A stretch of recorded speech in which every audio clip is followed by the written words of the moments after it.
And also my special guest too, because higher is weighing, low is available. Either way, we're about to go on tour. A lot to talk about tonight. A lot to talk about. Y'all saw part 2, and oh my lord, my lord, my lord, my lord. So let me take down this iconic. Intro here. You see the virtual tour background, and you hear the virtual tour music. And then there is me. Hey everybody, welcome in. Glad to have you here on a Saturday night. A very special edition at 11 o'clock. So glad to have all of you here in the building. I know it's late. Okay, don't blame me. Blame my mama. Okay, listen. I try to be there for everybody. Okay, so listen. Okay, but we are here. We are live, and we are on tour.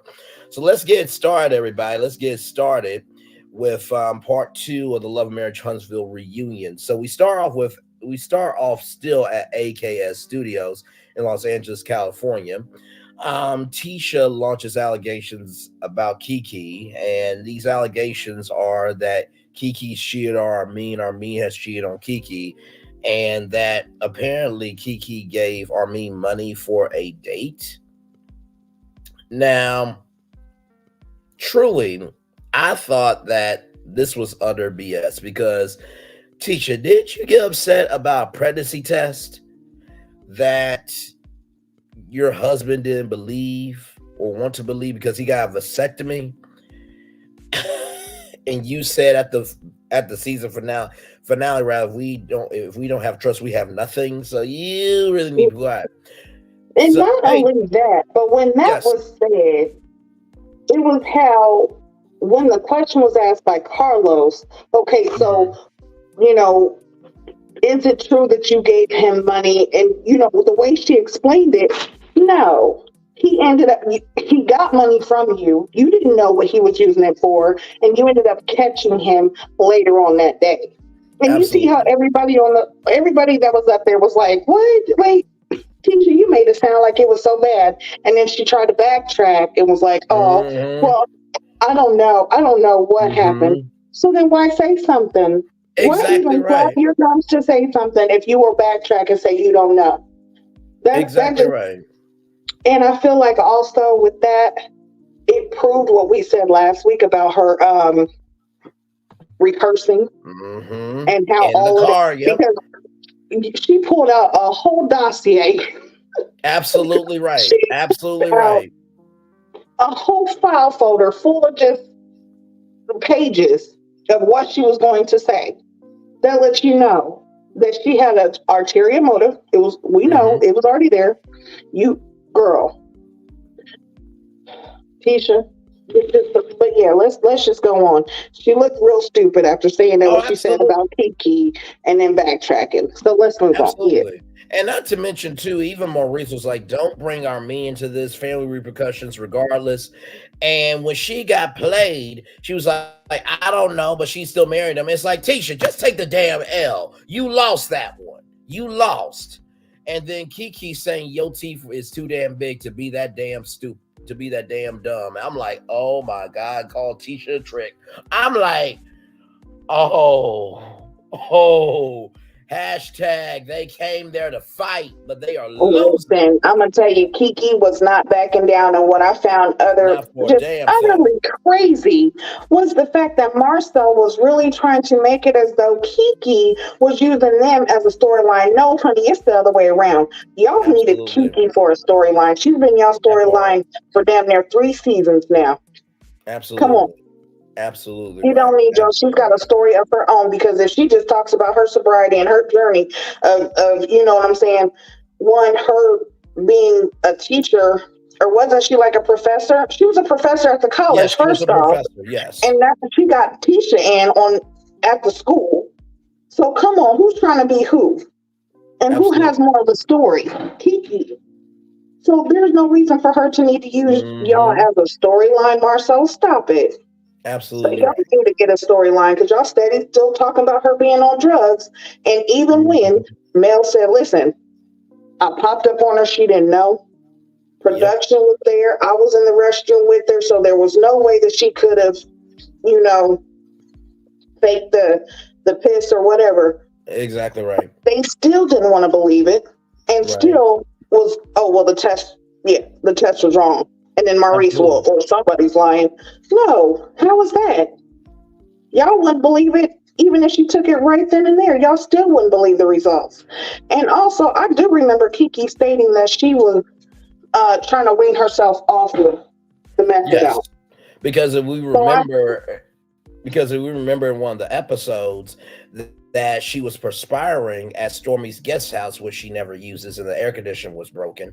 mhm. So it was said in the episode. Y'all don't get mad at me. Go watch the episode. But anyway, but yeah, with all that being said, then we get into the conversation about bugs, Keke, and hey, Alpha MC, welcome and glad to have you here. We get into the conversation with Keke, Keke, Bugs, and Tisha. So 2 days before Tisha heard the conversation with the guy and Keke, Tisha said Keke never called Tisha. Keke wanted to talk to Tisha face to face. Y'all remember in the season premiere, where that was the case, right? So Mhm. on that sheet of paper, the receipts, is the cold conversation between Keke and Tisha. And then y'all, one of the best parts of part two, and this was just at the beginning. Carlos asked Kimmy and Melody, do you think that Tisha is being ignorant to what is being said to her by Keke, and she's not wanting to listen? And now we are going to have an audio visual demonstration by Braylon and Please. Keke. So you go ahead and be Melody, because Okay. we need a queen for this. I'm gonna be Kimmy. Right. Go ahead. Go ahead, Kimmy. Go Mel. Go ahead, Kimmy. No. Queen first. I'm a princess. I'm with a prince. You go first. Go ahead, Kimmy. We're here for 8 hours, Mel. It's okay. Go right ahead. Uh, no, Kimmy, you go ahead. Go ahead. Wow. I think she's just fed up. I think she's done, and she just wants proof. Okay, now you go. Mm, Hang on. I think as when it comes to your marriage, you need concrete evidence, and I think that's what she needs right now.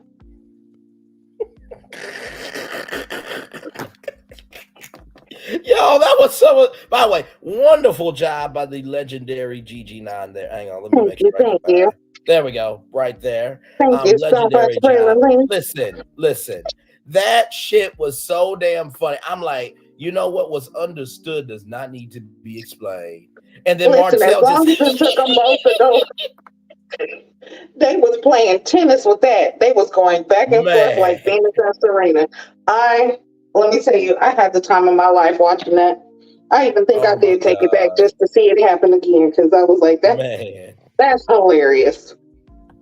Yep, That is absolutely. crazy. And it was just, and if you hear the answer, you could tell that both of them was trying to be as nice as possible Yes, they were. and kind of, no, stop tiptoeing around this girl. Y'all just seen how she came out guns blazing. Stop tiptoeing Exactly. and say the truth. Yes, And and you were on dumb, Tisha. and honestly, to tell you the truth, nobody ever agrees with Martell on anything. But I agreed with Martell when he did the because it was factual.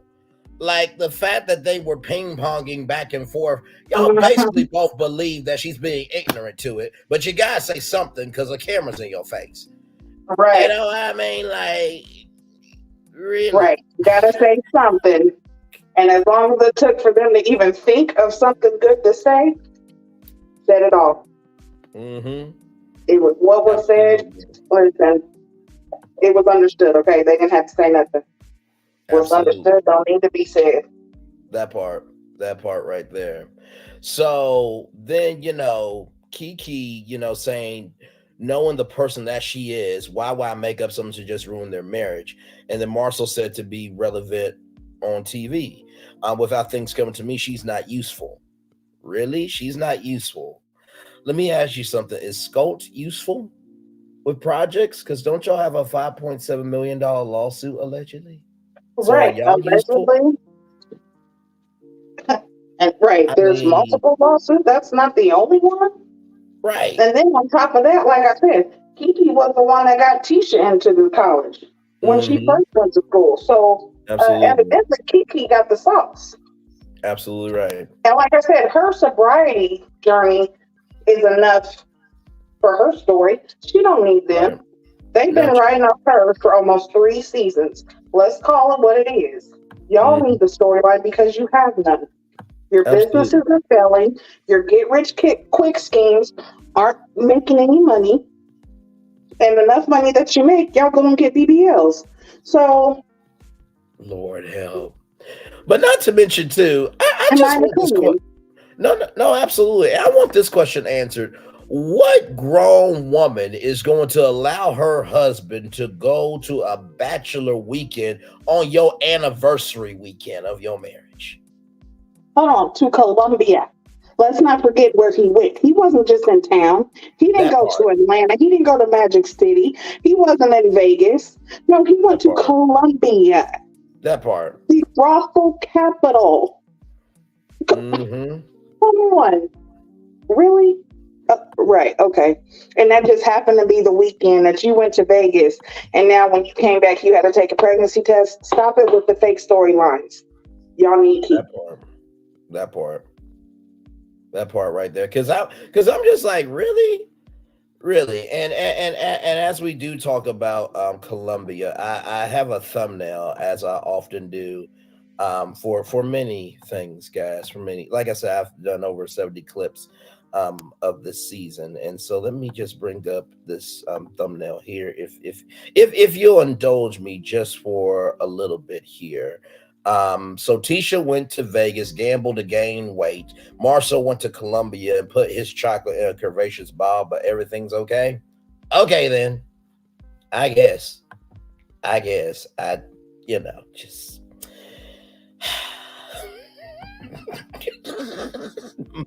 Me and my damn thumbnails, Lord help. Let's roll on, shall we? Because Listen, I'm gonna tell you, my phone didn't even want to unmute because I was about to say something. My phone was like, "Nope, don't you can't even nope." oh my god. Oh my God. Alf MC says Keke had tons of zingers to discuss. She should have brought up the lawsuits against the Scots 1.0, plus any rumors about them not doing for the community after the Expo, as they said that would. Absolutely, Alf MC, absolutely. You know what it is?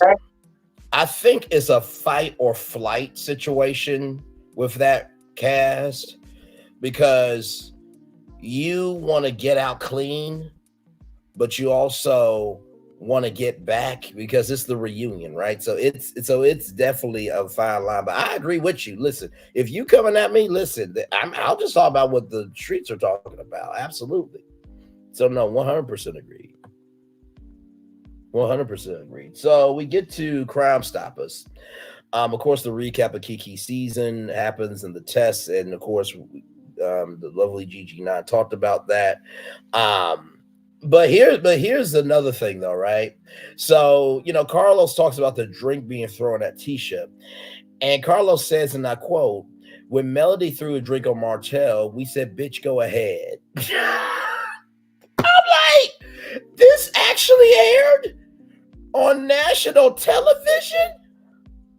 I'm like, oh my lord, oh my lord, like, okay, really, like, what did you think about that, Gigi, when Carlos said what he said about Martell getting a drink thrown in his face, and we said, "Bitch, go ahead." What did you think about that statement? Listen, I was stuck off Carlos rubbing him down. I was stuck on that part because Carlos was rubbing him down. I said, well, damn, if he grabbed on Martell's muscles one more time and get a little quick feel, I know something. Lord help, Lord So help. listen, are we surprised of what he said? And No, the way that it was received, like there was no, oh, don't say that. Like, If that was said to you, what would you say? Of what Carlos said, of that Yeah. when somebody threw a drink in my face, we said, "Itch, go ahead." Yes. What I would say to Carlos is, you know what, you're right. A lot of people said, "Itch, go ahead," but when we asked you for a response on taking responsibility, you didn't say a damn word. Mm-mm. How about that? Nothing. That's what I would But have said. right, but this is the thing. Why is it that when Keke throws a drink, she on drugs? Mel throws a drink. Now we knew what she threw the drink for, and it definitely was validated. Mm-hmm. And also, I'm gonna say this in Kiki's defense. Now, listen, it's not right how her attitude was. She could have No, picked it's a not. different time to do that. Listen, we're not condoning violence, but I understand her when she says, "Now you know exactly what ticks me." Now, Mm-hmm. if you are ignoring me and you know that that's something that gets under my skin and will make me flip to 27, listen, you better you know what you're doing. So when I Absolutely. act this way, don't be surprised and don't try to say that it's something else when it's really you know what you're doing. Because one, Absolutely. your family. Family don't know, some people, like it all depends on your family, but family knows you. Right. Especially if y'all grown up together, they know you. They know what you like and you dislike. And with the tumultuous relationship between Keke and Tisha, they know what makes each other's, pushing each Oh, other's buttons. They know how to do that. And I feel like absolutely. that Tisha does that a lot. And No, I for just don't like the sure. fact that they, try to make it like, oh, Keke throwing a drink, that's drugs. But, it that's just that. In the words of Cat Williams, when he said in the Shannon Sharp interview, of if you want me to speak better of you, then you should have treated me better. You don't get to dictate my experiences that I've had with you. And I think that's what it honestly was, because to your point, Alpha MC, I did not like Carlos go. I did not like how Carlos was going in on Keke. His tone was very judgmental and dismissive. And to that point, when Carlos said to Keke, it says a lot of people from the cast and crew said that your behavior has been erratic at times. Why did I feel like that was the conversation that they had with Destiny?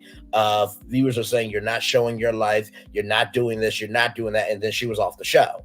Because that's what it sounded like to me. Am I off with that assessment or no? No, no. And with you putting it like that, I can see it. Like it definitely does put you in the mind frame of, okay, is this? Because honestly, that was almost kind of how he did the Whitlows at first. You Yeah. know, the viewers want you guys off the show. They don't want to see you. They say you're having fake storylines. That was kind of the same thing.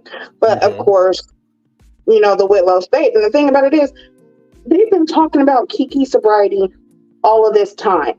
And it takes for Right. this season for you guys to, even bring in a drug test, to even try Right. to shut down the drug test, the drug use rumors.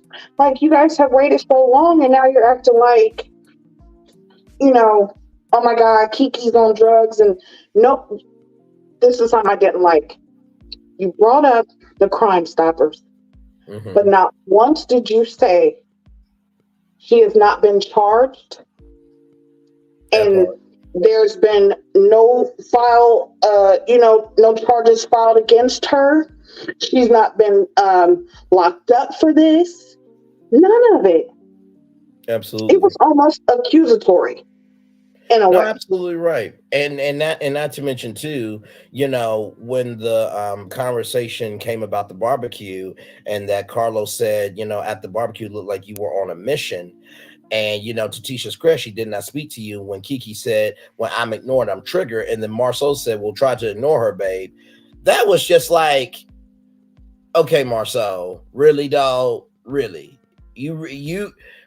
And the funny thing was, That Maurice shows said, just how much he eggs Tisha on to do dumb shit. absolutely, absolutely, because when Maurice said that Keke was looking for a moment, so Marceau wasn't looking for a moment by telling Keke to be ignored because she said her trigger, so Marceau activated her trigger on the stage. Are we not seeing that? Right, but how many? And this goes into him sitting on the couch talking with the women and always saying you're always in women's business. What did you have to do with that? This is two cousins going at it. Now we know that you are the battery in Tisha's back. We know that you are steady egging her on to do dumb shit to make you look good because you feed off the fact that she looks stupid and that you're able to call her out every chance that you get. So you're going to have her continue to look stupid so that you can sit there and say, oh no, I told her not to, so that you can try to play the level head. You're the one who's actually, no, it's not me, it's her. No, it's you. And we just saw that because what was the point in that? What were you going to get out of that? And honestly, I'll say this. Yeah, Tisha should have ignored her because all the shit that Tisha was saying, there was no point. And honestly, you don't have to ignore her, but you didn't have to say all of what you said and then act like you're going to ignore me now. Oh no, that's going to be even more of a problem. Absolutely. And to that point, and Alpha MC, I'm going to answer that question because Marcel did that for a very specific purpose. Hey, Mary Hooks, like, comment, share, subscribe. We are live on tour. That is the legendary Queen T with GG9. I'm Braylon Lee, a very special edition. I was at a event with my family, and my mom said, listen, the real ones will show up for you, Bray. You don't have to be so tied to YouTube. I'm like, I know, but it took this long to get here. But listen, y'all know I've never failed y'all yet. And moms are right. Sometimes we do need a break sometimes. So I appreciate y'all still coming through for this legendary after show. I hope you guys enjoyed the 901 videos. And trust me, y'all gonna see the thumbnails tonight live because, oh, Lord, I had a good time. But anyway, back to this. So with that being, and Mom, I love you very much, okay? I'm just giving the context to my people on why I wasn't here at 9. But I love you. I had a good time with Dad and my sister. Love y'all very much. So with that being said, the story of, Keke buying drugs was this. So, Lord help. So Tisha said, so last year you didn't tell me that you got drugs from a car and that you bought drugs from him and that he keeps his money in the mill, that you snatch a bunch of money and pay him with his own money. And that, Carlos also asked Marcel and Tisha, when you saw what happened, did you think Keke was back on drugs? And Marcel said yes. And thank you, Alpha MC. I'm putting that comment up, Mom. If you are watching, you see my virtual travelers, the legendary tourists, as Alpha MC calls us, the virtual tour family. Yeah, mothers are definitely always right. Well, my mamas, we ain't gonna say, listen. No, we gonna say mothers because the ones that's not mothers, we're not even gonna give them the satisfaction. But yes, mothers are right because they have the best intentions. Let me tell you, my son actually messaged me earlier just out the blue. Was like, Mom, just thinking about you. How are you? He's off in college. Yes. And he actually just made captain of the lacrosse team. So listen here, little black boys out there doing it. Yes, listen, indeed. Black boy magic. Okay, let me tell you. That part. Congratulations. But, yeah. No, go ahead. But no, I was just saying, yes, your mom's right. And I told you that earlier with the live. Listen here, you do what you can and you go be with the family. Absolutely. So I'm glad that y'all actually had a good time. But yeah, back to this, what we was talking about. Because Tisha was talking about how she had told her, oh, you grabbed the drugs or you grabbed the money out of his console and then turned around and paid and got the drugs with the money that you stole from him.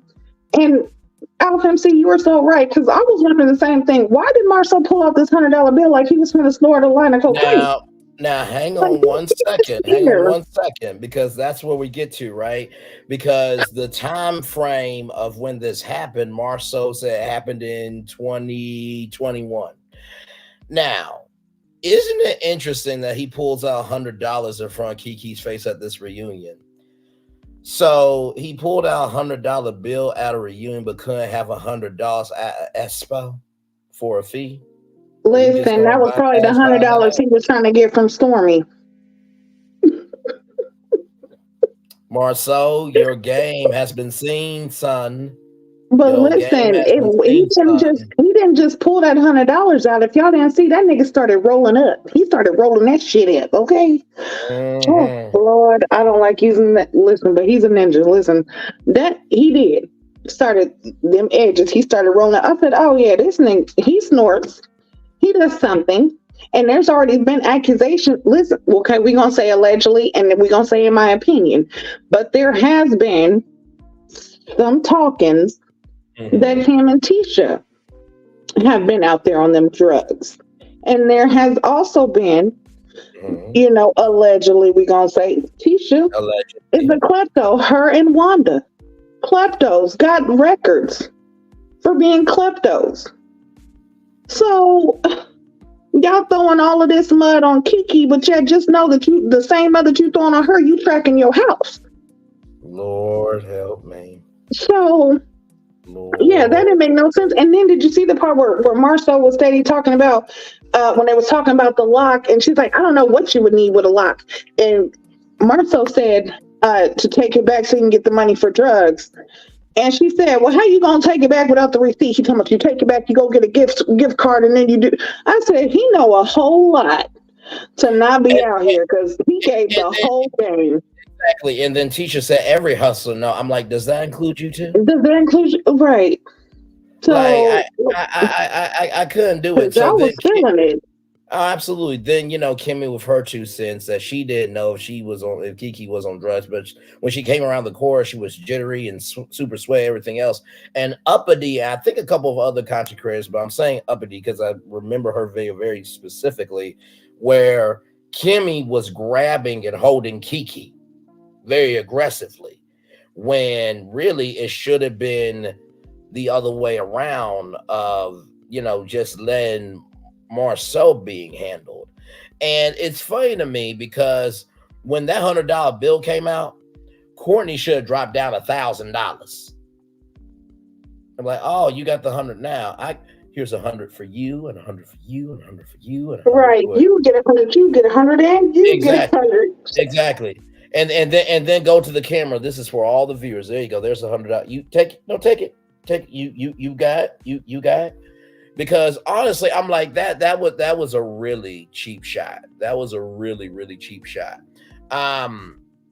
With that being said, and so then the drug test is talked about from Dr. Rogers, and Carlos is saying if you take methadone, when and make it positive, and Tisha has a smirk on her face. Like, Tisha, stop. Chemistry class was not your best class, okay? Because listen, Keke has said that methadone is a painkiller. So if you're taking a prescription drug, it will show up positive on a drug test. Like, that's common sense. You thought that was a win for you? Really? But yet you got upset about a pregnancy test, and Marcel doesn't know. Exactly. You got upset about that, not having trust in your husband, not trusting you, believing you. But you were so quick to just write Keke off, throw her under the bus, and just make it like she just cannot be redeemed. Yeah. Like you know what I'm saying? It's like that's definitely not the case, because you want the way that she acts and then turn around and act like you want people to treat you like you are some princess or held up to some standard. Girl, stop. That's just like when she tried to tell Stormi that shit, talking about we're all millionaires up here. Girl, no, y'all not. No. Where's Scott Maynard? Y'all millionaires, but y'all got Scott Maynard that's not done. That part. And you living in an apartment still. Wait a minute. Not Chateau Charest on Love and Marriage Huntsville now. Not that being a thing. Lord help. Chateau Charest. At least Charest got a chateau. That's true. It is finished. No matter how long it took, it is finished. She got right. She got a chateau. Okay. Yes. What do they have besides a 2-3 bedroom apartment? Not a damn thing. By the way, the title card of that there's been no charges filed was shown again in this episode. We already talked about the context of the P situation, that Melody and the producers walked into the restroom. Now, I know she said bathroom, but it was restroom. 10 people in the building. Like, comment, share, and subscribe. Glad to have all of you here. That's the legendary GG9. I'm Braylon Lee. We are live on tour talking about part 2 of this 3-part reunion, y'all, of Love and Marriage Huntsville. Lord help, we are in the midst right now of Keke's part of the season. So But after, that yes, brings me to the hold on. I'm sorry. I just no, go had right ahead. um, a thought because it was Sure. okay. We have talked about and we've covered Love and Marriage Huntsville for a while. Yes, we So there have. was a video that I actually did, and I've talked about this a couple times when Keke, Tisha, and Marceau was at Hmm. Wanda's baked potato bake off or whatever she was doing when she was had them potatoes, Hmm. and Keke sat down, and her and Tisha was going back and forth. Correct. Keke was about to expose Marceau on some stuff that he had did, and he got so mad and angry that he basically told her, "Shut the fuck up." He said, "I will burn this bitch down." Hmm. He said, "Say one word and I will burn this shit down." So I'm like, damn, Keke knows something. She knows where the bodies are Absolutely. buried. Okay. Absolutely. And anytime she speaks it, Marceau tries to do something to keep her from saying something. And I it mean, does my. seem like, hey, Mhm. the way he pulled out that $100, it was either, hey, look, you hey, don't say nothing too much and I'm gonna give you this 100. You know, could have been some hush money. I don't know. But the way he pulled it out, it was like, why really? That just goes into when, because it was also said, and we're going to say allegedly too, Mhm. that Marcel has a baby with one of Tisha's cousins. And he Not even made, not hashtag it's a family affair. Go ahead. listen, and he even made a live, and I have the video on that. So you guys make sure you can go through the Yes, videos and please do. it's there where Marcel goes live with Tisha, joking, allegedly, joking about him having a baby with her cousin. Why would you joke about something like that with your wife right there? I don't care if you Wait, think wait, that's a wait, joke or not, but that's not something funny. wait. Let's flip it, reverse it, and rewind that all the way back up. So you mean to tell me that the ninja that was in Houston that was upset that his wife took a pregnancy test and he got a vasectomy allegedly had a family affair with a cousin, but he had a vasectomy? Allegedly, yes, yes. Okay, I just wanted to make sure we And all got and that like I, cleared and it's up. not allegedly. This is facts that he himself stated that he had a baby, a son. It's supposed to be a son with Tisha's cousin, and she was like, "Don't say that. That's not funny." I said, "Why would you joke about something like that?" And that's why I asked that clarifying question of did so that's the same guy that was upset about the wife taking a pregnancy test, but he has a son with a family member in Yes. Tisha's family. Okay, Hmm. got it. Oh hell. Okay, Yes. let's roll The on because video is posted of him doing that live. It's on my page. It's on my What page. would Listen what would here. you I ain't say? finna tell you no lie. I can come with any receipts, honey, because yes, I questioned it. I said, why in the world would you say some stuff like that? I don't care if you're trying to troll people or because people said that, you had a baby with her cousin. Why would you come out and joke like that? Yeah, that's a little much. Mary Hooks is saying allegedly he was with the cousin first, and Tisha knew allegedly. So with that being said, Mary Hooks, it's interesting that Tisha would throw out the fact that Keke cheated on me, Armin cheated on Keke, and that Tisha said that Keke still married Armin, but yet Tisha still married Marceau after. Let's roll on. You're not Let's roll on right. because I'm Listen, I'm I'm, clar- yeah. I'm clarifying too damn much for y'all. Let's just roll on. I can't. So after all that's being said, Keke Carlos is asking Keke about the drugs. Have you been sober all this season? Were you sober at the barbecue? Alpha MC, listen, as I'm clarifying it for you, my brain cells are burning mentally, okay, not literally, mentally, everybody, mentally. So but all those questions are being asked to Keke, and the only thing that Keke has taken is Percocet. And so Marceau said we've known her for 18 years, and so Marceau said that he's picked her up off the road so many times, and so there was a situation where I think Keke and Armin were in the car, and so Armin took the keys from Keke and Keke was walking. Now that story has been said before. That's not no new story just for a reunion. That story has been Right. said That has before. been exactly. That has been said before. So I don't know why Marcel was like, that's the best you can come up with. This has been her story. She's said this multiple Yeah. times. Now, like I said, there's been a lot happening with Keke, but we also got to recognize that Keke has at least owned up to some of her ish. Okay, we got at least acknowledge that. Marceau said that he got called after everyone else got called when her mom, her husband, and friends did not want to do it. So what you mean to tell me is that you were the LeBron James of the team, really? After everybody else has been in the game 7, and it's about 5 seconds on the clock, game on the line, bringing it home for Huntsville. They called you. Is that what we saying? Okay, all right. You the LeBron James of Huntsville. Y'all, I'm totally joking when I say that he's not the LeBron James. MC, you are asking all the correct questions because why did Marcel pick her up and not Tisha? That part. Because listen here, Keke knows some stuff, and Yeah. I'm not going to listen. Who's to say that Marcel didn't take advantage of Keke in her time of In time of trouble. Exactly. Yeah. Because there's some stuff that Keke is definitely holding on to, and Marcel definitely has control of that. And for some reason, Keke will not let it all out. And I feel like it's because it definitely would devastate Tisha. Absolutely. And she knows it. No, absolutely right.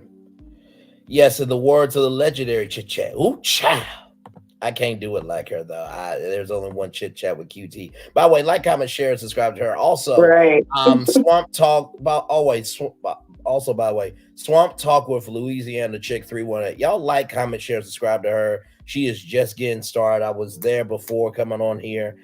She only had 3 people, but she is growing. So y'all like, comment, share, and subscribe to Swamp Talk at Louisiana Chick. And listen, I am very supportive of a lot of people, but I also only give support to people who actually deserve it. And if you don't get my support, that don't mean I'm not wishing you well. It's just, my mom has always said, people have to earn the right to hear your story. But as I modernize, contemporize, and Braylonize it, people have to earn the responsibility to be a part of your story. And not everybody deserves your time, attention, and your investment. Okay? Okay. So with that being said, then we end the Crime Stopper story with Keke saying Keke never denied that it was her, but I also thought in the season premiere that she did deny that it was her. I could be wrong on that. I know Gigi will correct me, or one of y'all will correct me in the chat, but I thought she said that she denied that it was her in the video. If I'm thinking correctly, I think she has always said that she was there, but that they had the wrong person. It wasn't her who had did what was said, but she was there. If I'm correct, I think she did say that, because even when she was in the kitchen talking to Armin that time, Right. and she was talking about the lawsuit and how she couldn't say too much because, and also when she was talking to Mel, she was saying how there's a lawsuit going, she can't say too much because, basically how it's an ongoing situation. But I could be mistaken too. But okay. I thought she has taken accountability that, hey, that's my picture, but it wasn't me who did what they said. It seems like UGG and Alpha MC are both saying the same thing, and that's also what Keke said in this part of the reunion, that she's denied the story that was attached to her, and Carlos offered his support of sobriety. It's really nice that you offer support of sobriety, but yet you can't comment on a grown ass man that's been arrested for domestic violence. That's really interesting, but whatever. And then on top of all this, Keke says, "Do you want me to take a drug test?" And Marcel says, "Yes, I'll be here for that."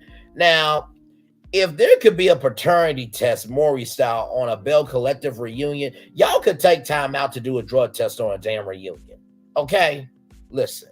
Now, of course, it doesn't happen this episode, and we don't know if it will happen in part 3. I don't think it is going to happen in part 3. Allegedly, in my own opinion, for entertainment purposes only. Okay, but I'm just like, no, Carlos, let's do it, because at that point, then you can't say shit if it comes out negative.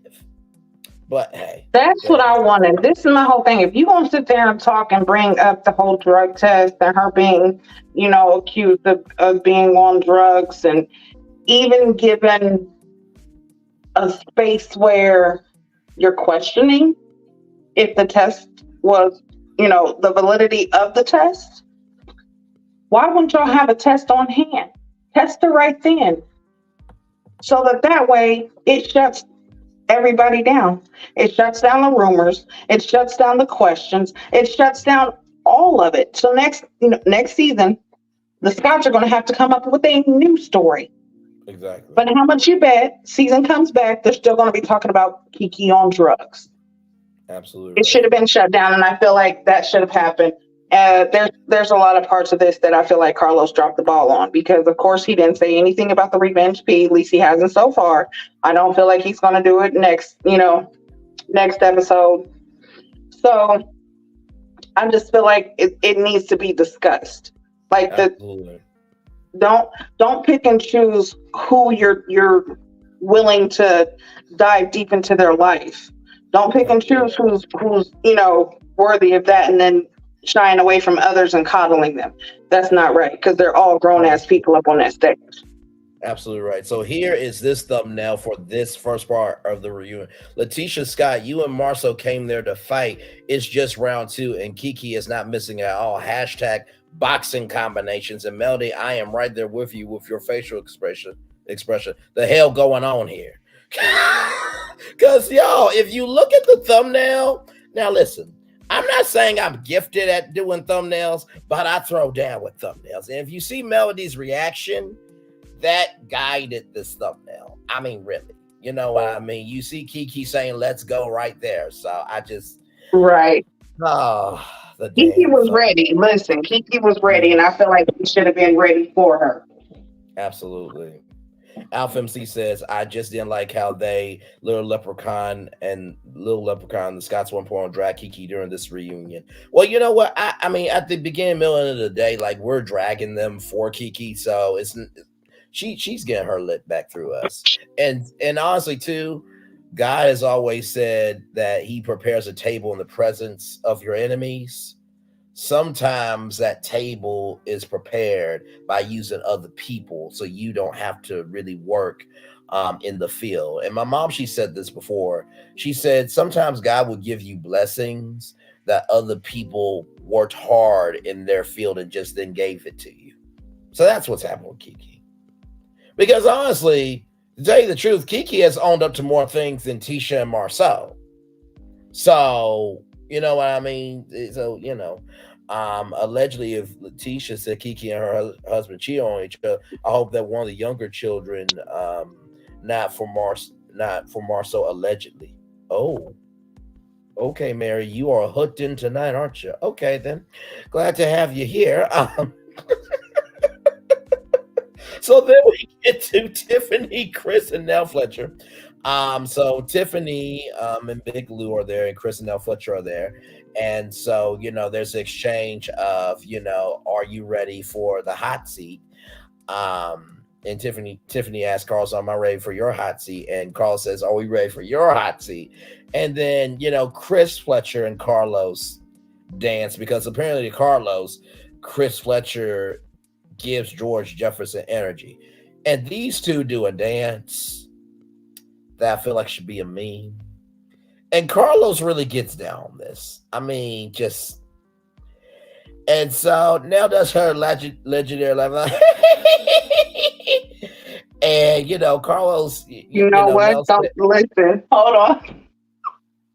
It is a legendary laugh. We can't sit here in front. I can't do it like her, but it's a legendary laugh. So, oh my goodness. I mean, is it not? I mean, Nell Fletcher when it is. It definitely is. So she said Carlos can dance, and then Carlos said, "Well, he's from Detroit, and he got some moves. And did y'all hear that sound effect? I'm like, the producers were shady in their own damn production to the host. Oh my Lord, saying bullish. But anyway, so we get to Martell. And y'all, this thumbnail of Martell, I'm going to show it at the end, because if I show it now, it's not going to be as funny, okay? So just follow me here. But y'all going to enjoy the thumbnail I did. Some of you have already seen it, because y'all have from 9:01 to 11 o'clock to see it. But we're live on tour. Glad to have all you here. Like, comment, share, and subscribe. That is GG9. I'm Braylon Lee. These are the legendary tourists, as the legendary Alpha MC calls us. The virtual travelers, the virtual tour family. Like, comment, share, subscribe. We are live on tour with Love and Marriage Huntsville, part 2 of this 3-part reunion. Glad to have all you here. So we get to Martell, and Carlos says, we saw Martell navigate the streets of Huntsville, that is, as a new man without Melody, desperately juggling dating and co-parenting as a single bachelor. Gigi, what did you think of this intro and Martell's reaction as Carlos was saying this? His face was priceless. Martell always looked like a deer caught in headlights. He was just stuck. Like, did you really just? Damn. Did you see him trying to like fidget and fix his tie because he just didn't know what to do. Right, and I'm just like, this was actually said. Now, for those of you who don't know, and by the way, shout out to Love and Marriage Huntsville for being open with their reunion. When you guys saw the first part of the reunion at AKS Studios, you guys got to see them walk through backstage, and you got to see the control room. If you pause the control room, you'll see one of the screens has a teleprompter. That teleprompter has the script that Carlos is going to say. So that's just a little inside media knowledge for y'all. Because that we give context over here. I am the media perspective with soul. You understand? And also GG throws down in that area as well. Production show Lil Buddy, the man in the mirror. You know what? Let's not disrespect Michael Jackson like that. Let that man rest in peace. Okay, he's coming back April, I think 15th, 2025 on the big screen. Let's let Michael Jackson rest. But that was a good reference though. Man in the mirror for sure. So I laughed at that because I'm just like, this was actually said, and Martell actually had to hear it. And I know Melody just wants to laugh her ass off. But of course, being the queen that she is, to use Mariah Huck's words, I will not come off my chariot to throw tomatoes at you. But she wanted to so damn bad during that intro.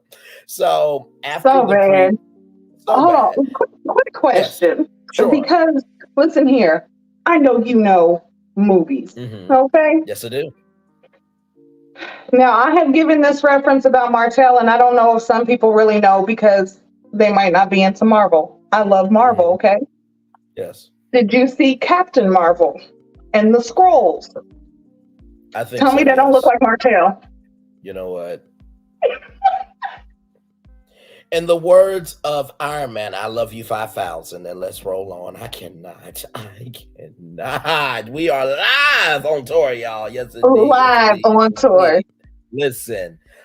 So after that preview, Carlos said that Martell looked like he's all over the place. And then Carlos asked, are you and Sheree a couple? And Martell said that they were never a couple, just friends. Now, wait 1 minute, y'all, because this unravels so quickly. Just giving our commentary would undercut it so bad. So we're going to go through this and then get the commentary because it leads up so wonderfully. So Kimmy said it looked like more of a business arrangement at the Upscale magazine party. Kimmy didn't see the fuzzies and gives a bad take of tongue kissing. Now listen. If you're going to talk about tongue kissing, then do some damn tongue kissing, hell. Sadly,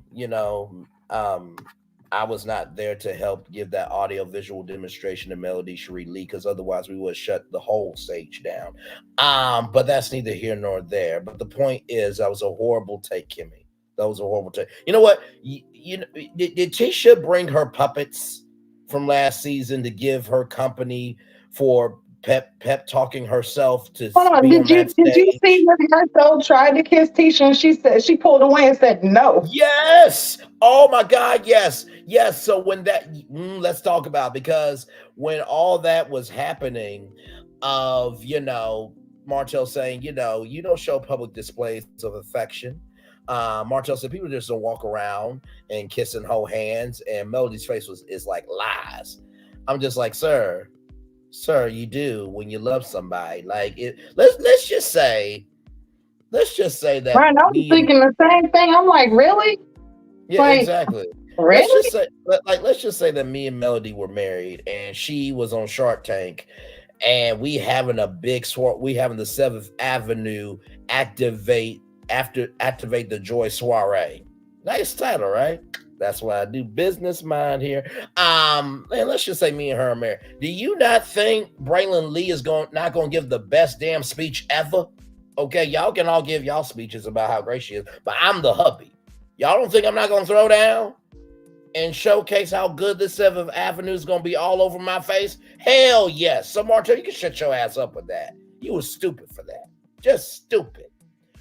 So, Big When Lou you don't said, know how to be a husband, you don't know the ins and outs and the things to do. that part. Or when you was a shitty ass husband. That part right there. So when Big Lou said, you mean public display of affection, Marcel tried to pull, as you said, Gigi, Marcel tried to pull in Tisha and asked for a kiss, and Tisha said no and pulled away. I'm like, damn. And her no was a deep no. Like, don't try in the past, present, or afterlife. I'm like, do y'all remember when Melody said, she yes, said no, like she had a piece of paper attached that had Marcel on it, and she was gonna come for him. That part. Do y'all remember the who would most likely video? And when Melody said, are any of these couples? Looks like Melody might be on to something, because but also too, it really wasn't a moment for real public display of affection. You know what I mean? That was just, oh Lord. Okay. I mean, Marceau did say that he was an actor. That was his actress wife. So I guess they were acting. But that looked very real to me and to everybody. So with that being said, Carlos asked, how do you feel about when people question the validity of your relationship? People feel that Sheree and Martell made a pact to be on each other's shows, but did not be on each other's shows, and Martell did not want to film on Real Housewives of Atlanta. So you did not want to film, but yet you were in the season premiere. And also too, you said you would never leave Huntsville, but you went to New York City. You went to Sheree's party. Those pictures were in, I believe, People magazine. And you didn't want to leave Huntsville, but you went to Atlanta to get photos for an Upscale magazine cover. Okay. And hold on, let's go ahead and say some. Listen, let's talk about it. We on tour, right? Yes, we are. Wasn't he on tour with Carlos doing press for both Bravo and Love and Marriage Huntsville? That's true. That's true. Now, correct me if I'm wrong, y'all. I don't think he was doing press for Bravo. Not that I know. Carlos was bringing up because they was bringing up Sheree. Oh, okay. I see the tie-in now. Okay, you know me. I'm they like was bringing up Sheree, and they was trying to pitch, because it has been talked about Carlos trying to pitch him to Bravo. You're right, and I see where you're going with that, because Martell was on Bravo. That's like an association. You know what? I remember saying this because Carlos did work on Roa, so there could have been a plan of Martell try to be in the season as much as you can, because the more you're in the season, the more you'll be on the reunion. That was my strategy that I said to y'all, but it didn't turn out to be remember, that way. It was Martell was on Bravo, Sheree was on Love and Marriage Huntsville. they both was using each other. It was a business deal because we all Right. know Sheree don't have no story. Martell don't have no story without Melody. So what do they have besides each other? And Carlos was the Mhm. glue to try to keep that going and to tie them Absolutely. together. So for him to sit there and act like he was just, people are saying, Carlos, you know what you did. You were sitting right there next to him on a press tour, trying to get and trying to promote on not only, not even really Love and Marriage Huntsville, but Bravo, but him being on Real Housewives of Atlanta. But also, too, can somebody answer me this? It's so interesting to me that he says the reason why Sheree had to pull away was because of the negative press that Martell had. But yet you couldn't say that Kenya Moore also talked about you on the reunion. You couldn't say that, though. But you remember Sheree pulled away from him because of negative press. That's very interesting, Carlos. Very selective memory, sir. Mm-hmm. Mm-hmm. I found that really just really interesting. I really it kind of boggled my mind a little bit. Alpha MC says, "Come on, sis, and tell the truth. Little Leprechaun was born for Little Buddy on tour, and they were most definitely pitching that fake relationship as being real. Absolutely. So then here it is here. Um, Martell said that they just enjoyed each other, and Tiffany asked about the follow up conversation of, why did you why did you say that you guys were dating? It makes a good point of, if you're not dating them, why did you bring up the conversation? And that was a very good point, because even though Tiffany was Tiffany, like, you didn't thank Sheree at the Upscale Magazine party. So to me, it didn't look like y'all were dating, because if you're dating, you'll say, "Hey, I want to thank my girlfriend," at least, you know what I mean? But you didn't say that. And then on top of all that, right? On top of all that, and we are going to get to the Karen comment, but I want to bring this part up because, the mind is a terrible thing to waste, but a wonderful thing to invest according to our friends at UNICEF. And Marceau doesn't have any intelligence, but there's glimpses of hope with him. Because Marceau said, and I quote, "So wait a minute. You just said to Carlos the reason why you weren't dating Sheree, and and by the way, this was the reason why. Let me give the context. So Carlos said, are you in a relationship at all?" And he was like, "No, because, you know, for a man, being in a relationship is a lot." So then Marceau said, "So wait a minute, you said that you were pulling away to work on yourself, but then you said that," yeah, that was the thing. So Marceau said, "So you say you were pulling away from Sheree to work on yourself, but then you said that we're not dating." So it's kind of like you're double speaking. And then Martell said, "So we were dating." And Tiffany had the biggest, "The hell?" And normally Tiffany gets a lot of ish on her, but I agree with Tiffany's face. Like, wait a minute, you got upset with me for asking a question, but you just double spoke. So are you dating or not? What did you think about that exchange? I mean, the And I'm gonna tell you, 0.01% of intelligence from Marceau to crack Martell. What did you think about that exchange? I, again, listen, y'all go back and watch my videos because I done spoke on this, okay? Because even when he was doing a little press tour, and they was doing that press tour together. Matter of fact, one of my captions is Martell wants to be a housewife, and Carlos wants to be the groom. Gigi, it's been so long since I've done this little segment. Now, I used to do this on T Talks live, but I just got a text from Carlos's African King. Let me read it to you.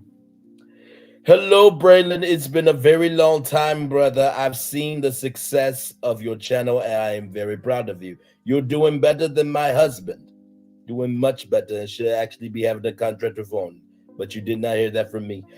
I was very upset with my husband because he was getting into Martell in the way he never gets into me. We don't have any sex anymore.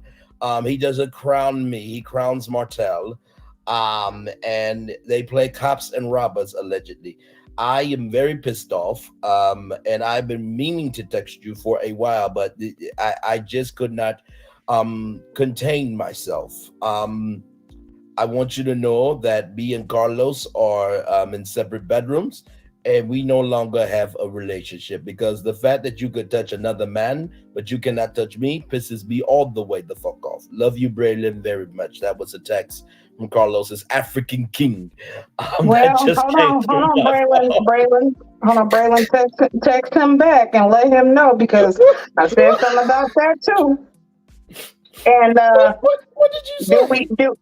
do we remember Martell coming up with that I nasty wine and his heritage? Remember he was saying he was African? That's Carlos's African king right there. Lord help. It's all been Martell. It's all been Martell. Okay. Listen, Carlos has said some really, really Hey, Jackie Wise, questionable things. Yes. Now she never came out. Oh no. Forget she by Oh, Sheree. She ain't never came out. Lord help. Lord help. Hey, Jackie. Hey, Jackie, welcome in. I just read a text message from Carlos's African King. It just came through my phone, ladies and gentlemen. Everything's alleged, in my opinion, for entertainment purposes only. We are to go back to Alpha MC's words. We're live on tour, y'all.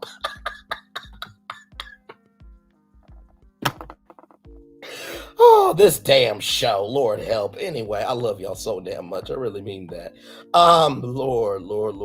So, with all that being said, so we get to the part about the Karen situation, right? 20 people in the building. Like, comment, share, subscribe. That's the legendary GG9 there. I'm Braylon Lee. These are the legendary tourists, as the legendary Alpha MC calls us, virtual travelers, virtual tour family.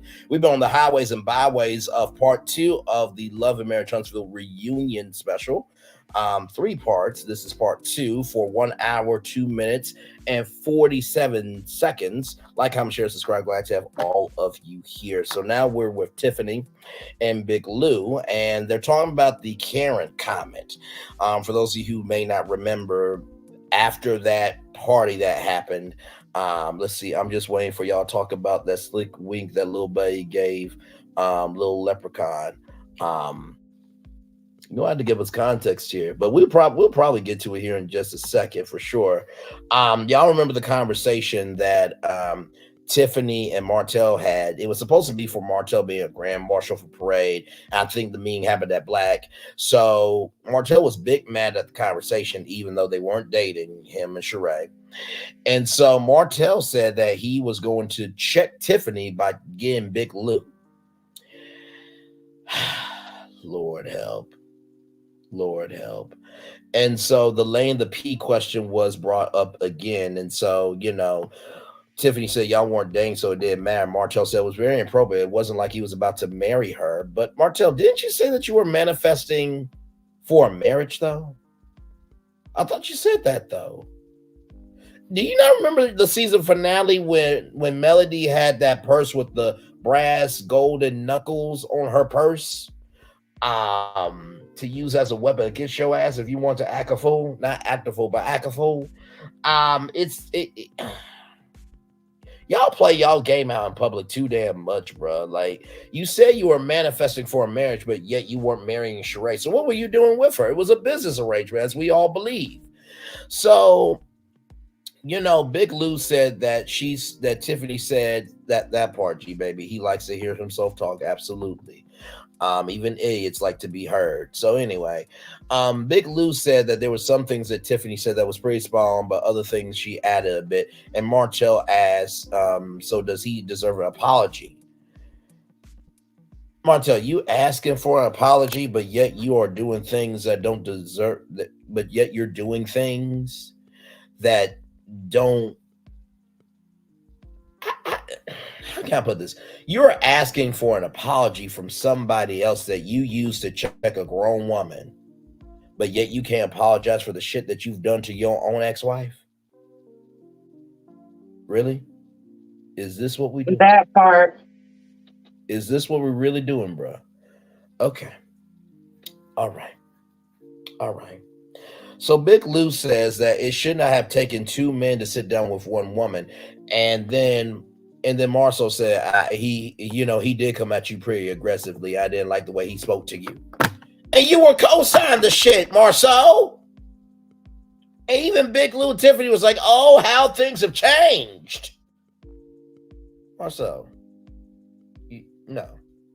But Marcel was doing what Marcel does, which is instigating, because you see he made the comment about when he said he was single, Martell said he was single, and Marcel said, what did he say? Does your wife know that? Mm-hmm. And then Carlos gonna act like he don't know what's going on. Oh no! Are you and your other baby mothers together? Not even just Carlos, but Nell Fletcher. Who's his wife? Now, this is your first reunion. I'm just going to give you a huge tip. If you are not tagged, you ain't it. Keep running, okay? Because when you ask that question, who's his wife? She asked that so sincerely. God bless her heart. I'm just like, did you Yeah, she definitely, that was definitely sincere. She did not know what they was talking about.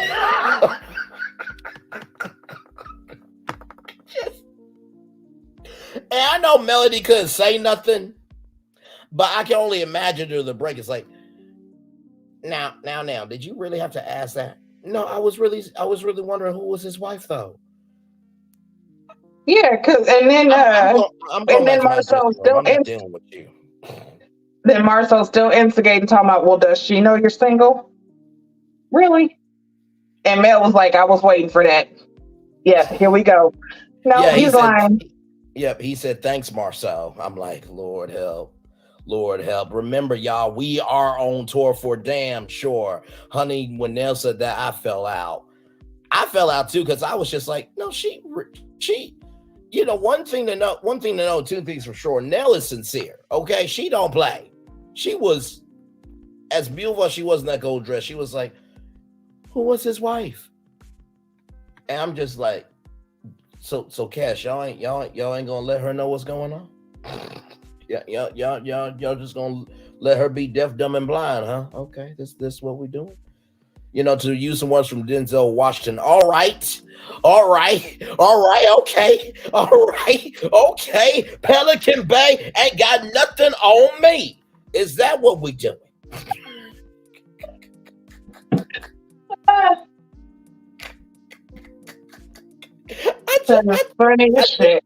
just could, because that's what I felt like. Like, all right, okay, all right. So Martell married, and ain't nobody tell me, so I can be I can be a part of this too. Okay, all right, I got y'all. All right, I see y'all season 7. All right, okay. I just couldn't. But we get back to the conversation with Big Lou and Tiffany and Martell and Marcel. And Big Lou said that he's not here for giving apologies, but should not have taken two men to sit down with one woman. And Martell said that him and Tiffany were having a conversation. Marcel inserted himself. Well, you didn't stop him from inserting himself, did you, Martell? No, you did not. And then Marcel said, did you notice the meaning? Let's get Lou involved. You did not say it like that. You did not say it like that at all. Big Lou said that was 30 minutes after y'all were already talking. It was that before, after the caring. And Marcel said, well, the caring was mixed in there. That wasn't the question, Marcel. That wasn't the question. Yeah, I'm literally watching part 2 of the reunion as we discussed it. They're on the part where Nell said, who's his wife? And I'm laughing so hard. You know what? That should be a damn meme. That should be a meme and a GIF. Who's his wife? And the look on her face to go with it, that's what made it even more classic, because she seriously was looking like there was something that she didn't know. Look, y'all know Nell ain't about no games. She is not about no, you know what I'm saying? We're going to come to you straight. And she, poor Nell, they was wrong for that. Somebody could have told her.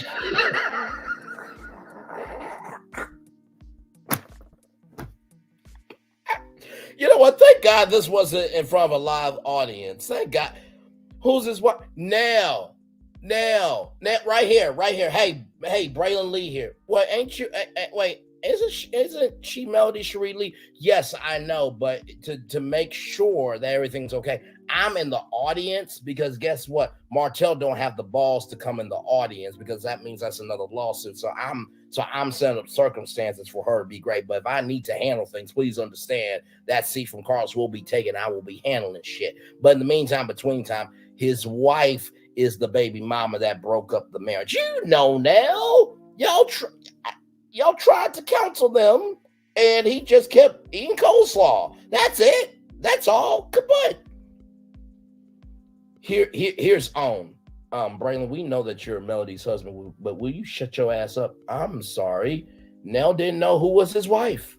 I as a cast member, I was just trying to inform a cast member. Do y'all not want a show on TV or not? We do, Brain, but you can't say everything. But yet y'all air the ish that y'all want to air, so what am I supposed to do? Let's just get back to the reading because Braylon doing too damn much. And y'all are allowing too damn much. So what do you want me to do, On? Y'all say On keeping it real. How about you keep it real, On? How about you do your job and I'll do mine next? See, Braylon, this is why a whole new production company is going to have to be made because there's just certain shit that's not going to be tolerated. That you can't do. Meanwhile, Melody, that's my husband right there. Check him if you want to. Look, Melody, listen, I'll get punished by the dominatrix outfit later on that night. Right now, I'm handling business. Did you just... What? Did you just say... I didn't say... There's a thing called role play. You know this. I mean, I'm Simba and you Nala. You got the Nala, man. I'm going to pull it right and jump on later on. Will you shut up? I'm sorry. There's a camera in my face. What do you want me to do? Hell. At least I talked nasty to you. Your last husband couldn't do shit. I mean, you got a point there. Exactly. So what we talking for? Anyway, y'all, for those in the bushes, calm down.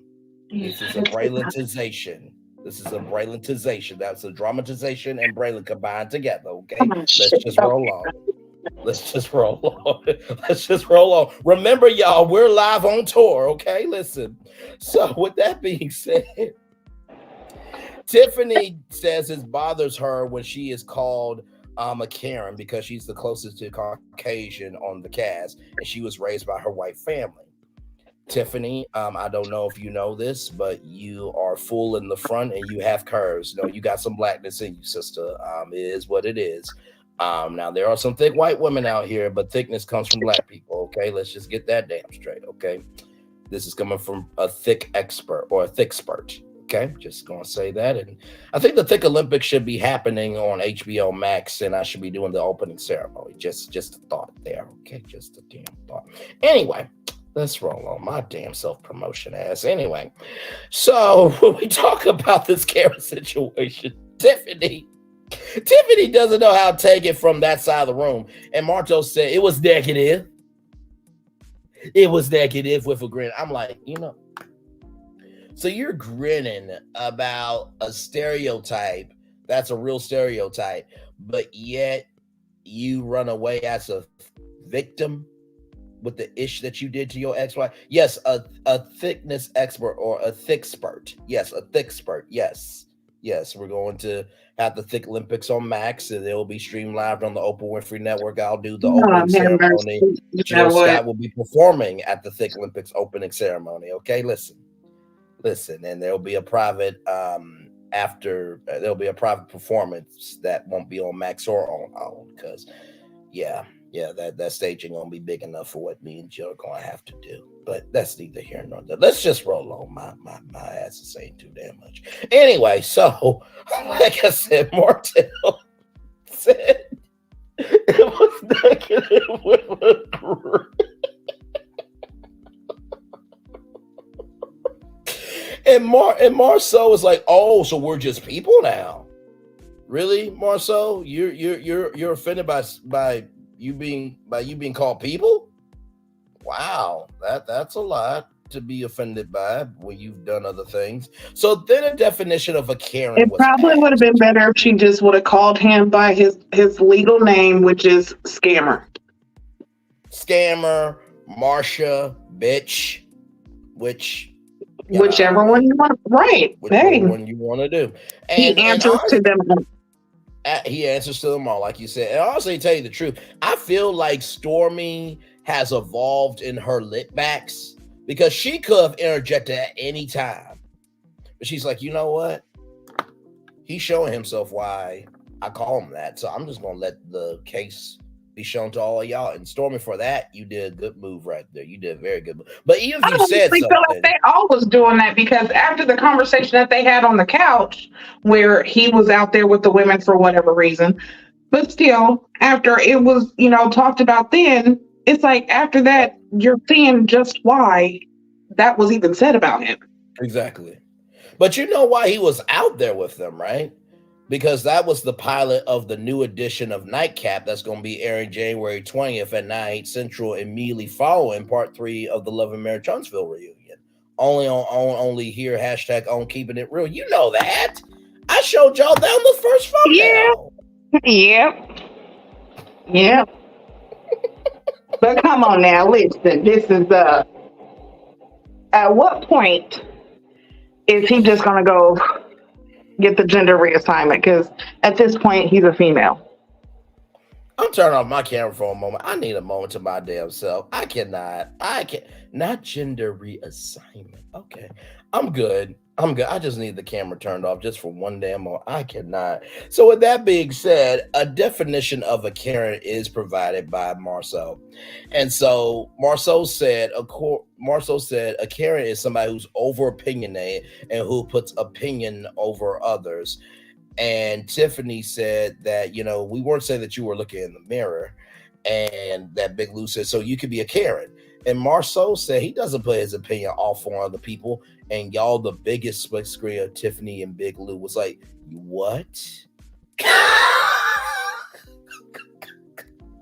Their faces on that split screen, priceless.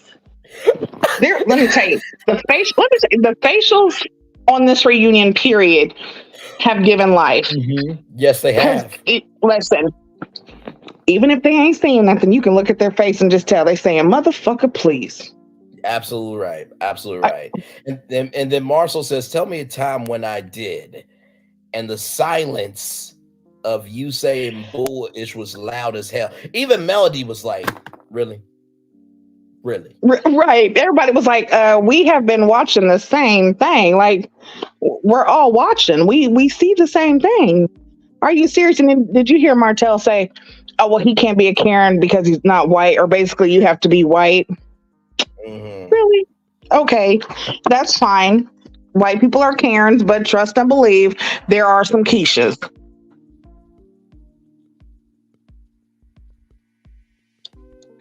What?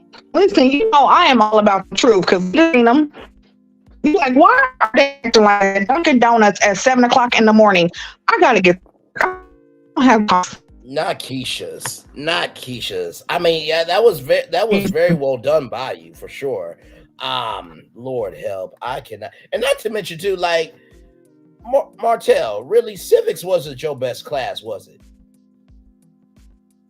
Civics was not your best class, because race is way deeper than just a whole term. You know what? Let's just roll on. I don't got time to educate. I don't. I believe that Barmore Soul was on stage with the Lace because he has to make sure Tisha stays on task when he's always pulling her strings. Exactly. Exactly. That is what listen. I've thought that, because I said he can't let her out his sight.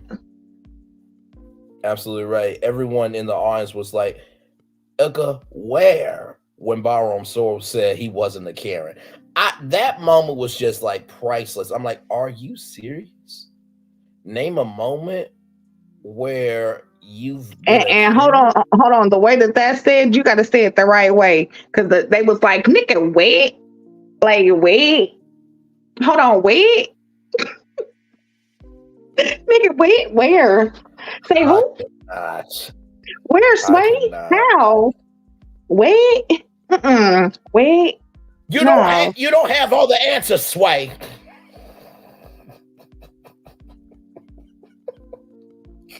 We can tell that your light bulb don't it's not as bright, okay? You are not the brightest bulb in the box. And you Look, married Tisha, so clearly that says a lot. listen, that part right there. So then Carlos asked, well, before that, Martell, yeah, well, actually, you said Martell said that Marcel said because of your Caucasian side, and then Marcel said there are people who are white who are not Karen, and there are Karens who happen to be white. So Carlos then asked, "Are so black people can be a Karen?" And Marcel said, "I know mixed one can." It's just like, you know what? It doesn't even deserve a response. I can't. So, we got into the relationship part, with Martell saying he wants to focus on himself and all that stuff and the negative press. So we already went through all that. And how Marcel cracked the code on him. And so Carlos then asked if it's hard to date because you said I have feelings for your ex-wife. And Martell said, who said that I have feelings for my ex-wife? Carlos said the cameras. Nell said in a conversation, and that's what Melody hears as well. And Marcel said that she said to somebody today, and that it was in and out scene with He Nell was and out trying scene with to Melody. say that where nobody could hear, because I didn't know if anybody caught that. But Marcel Shirley did say, you told somebody that today. I was like, oh. Yep. And I'm just like, wow, like how the tides turn. How the tides turn on this show. So Martell said when it came to the name changing ceremony that it would make sense that she got remarried, and the way Melody just smiled, even though she's not remarried, even if she was, that's not our business, honestly. Because after all this, I would be private about it too, honestly. But then Martell said to change out the blue didn't really understand it at all. So Melody said, well, why is that such a concern to you? And then Marcel said, or will you get in trouble with your wife? And then that's where the legendary Nell Fletcher said, so who's his wife? That's where that comment came from. Right. And thank you, Al, for saying that I said it right. Because listen, I know. Listen, I know. Okay. Yes, indeed. Yes, indeed. Yeah, that's what I was saying. I was like, wait. Like, I had to hit him with a bitch, wait. Absolutely. Bitch, what? Like, you got to tune the face and everything, like, tune up the nose. Because I was just like, it's almost like somebody pooed it. And you like, oh, did you? Oh, really? Okay. Jesus. P offense all around me every day. Hashtag I ask for your protection. Anyway, Lord help. So with that being said, let me see. Carlos asked, are you in a relationship with your children's mother? And Martell said that he was single. So you're single, and your and Marcel said, does she know that? Come on, bruh. And even Maurice was like, damn, Marceau is just being extra today. He's always extra. This is your damn brother. Damn. And it's interesting too, because it's like when Martell said that he was single, I'm just like, so your publicist also said that it was a co-parenting relationship with Coleslaw. So Marceau is actually right. Like I said, there's no intelligence in him, but there's glimpses of hope. When he said, so does she know that y'all in a relationship? And Martell did not say a word. I found it interesting that even though they have a bro code, Martell could not go at Marceau on that. I found that very interesting. What I find interesting is the fact that you're saying that you don't have a relationship, or you and your baby mama's not together after all of the bullshit that we done seen on social media. And the fact that you have a domestic violence charge, which I don't believe that was towards Mel. And that they're saying that it was part of the revenge B. But say this DV case is against your baby mama, and we talk about Coleslaw. So she taking ass whoopings for a nigga that's not even hers, just because y'all got kids together? Listen here, no, baby. Listen, when I was in a DV, relationship, situation with my baby daddy, that was while we was together. But when I broke away from that ass And no, baby. No, no, no. You got me fucked up if you think you finna do that shit again. No, sir. Correct. So I just don't understand it. Like, you telling me you treating this woman. I mean, well, we've seen how he is with Sheree and every other woman. Hell, we Mhm. seen when they was in Houston. He brought a whole totally different girl up in the house. Mhm. Like, so he's really not caring about that girl like that. So I believe him when he say he's single, because he definitely don't want her.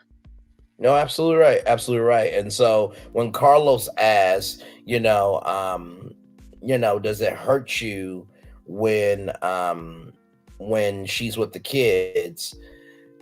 Melody says it doesn't hurt her, it just gets her into protective mode. But before that though, Melody says to Martell that he's lying. And when Carlos asks why do you feel that way, because she says when her kids are there, she's almost there every day. And Melody says she's never going to trust someone who adored her family structure so much, who worked their ass off so much to come against it. And Martell said, our children are perfectly fine. Martell, to use your words, that's cap. That's cap. That's cap. Because Absolutely, Cass. Because if they were fine, then why did Melody say that she sent food over to your place in the season? She's had to send food. She's had to help you with your lights. Like, come on now. And even when the kids are, hold on, she made some very valuable points. Because I'm going to tell you right now, as a mother, you never want to send your children somewhere where they could possibly be harmed. And you're not going to send them in a place where you know that there's people there that could possibly hurt them, or people that don't like you. Absolutely. So why I'm not about to send my kids somewhere or feel comfortable having my kids somewhere with somebody who has threatened me, has, like she said, destroyed their marriage, come between it willingly, even though Martell had something to do with it. But still, this woman came through willingly to destroy a family. She has talked about the kids before. Come on. She has thrown out all of the business, then talked about him. Right. But you're steady acting like, oh, this woman is somebody to be okay for your kids to be around. No, she ain't no role model. She ain't no stepmama. She ain't none of that. You're absolutely right. And honestly, too, that's the same thing that Melody said. That also, why would she support somebody who says such nasty and vile things about her and him? Martell tried to bring up the tired babysitter's argument. Martell says that he is open and easy with certain things that she requests, but it's difficult when he requests something. Sir, you stalked her on a date. You asked your kids not to be on social media or on TV. You want her passwords. You said on Reunion that God allowed you to have an outside child. So, really? You're easy and open with certain things that she requests. She's requested you to leave her alone, and you haven't fulfilled that request. Listen, in my Alpha MC voice, wait. That part. Make it wait. That part. I'm telling you, that he's just so questionable. No, everything really, about him is just questionable. Absolutely. And it's just like, how can, in your right mind, how can you even say that, okay, well, I'm doing what's best for my children by bringing them around somebody that you know who is publicly trying to destroy you and your wife? Absolutely right. Absolutely right. So how are you saying that that's okay? Correct. Absolutely right. So we get into, the first right of refusal is overnight, not to watch your children. And so Melody, talks about the paperwork where the clerk typed. By the way, this should be a meme as well, Melody. I'm just saying. Because that was too damn funny. But the paperwork is talked about when Martell and Sheree is a business arrangement. And Martell says, "You such a fucking liar." And walks off and all that stuff. And Carlos is just laughing because Martell, you not Martell, but Carlos, you know what it is. So Martell goes back and gets the paperwork. Now, y'all saw the stages, right? How in the hell did Martell come back so quickly with the paperwork, though? Because a sound stage usually has some distance from the stage now. Come on now. You gotta think though, his dressing room was the storage closet, so it could actually been like real close. you know what? I'm done with you. To the damn corner. I cannot. But no, I really thought that like that was too quick. And you could say Ed, but that was really, really too quick. So then, Martell brings back a manila envelope, asks Melody to find, but Melody says you find it. And then Tisha opens up her mouth and says, give it to Maurice. In the words of Kimmy, he's not that type of attorney.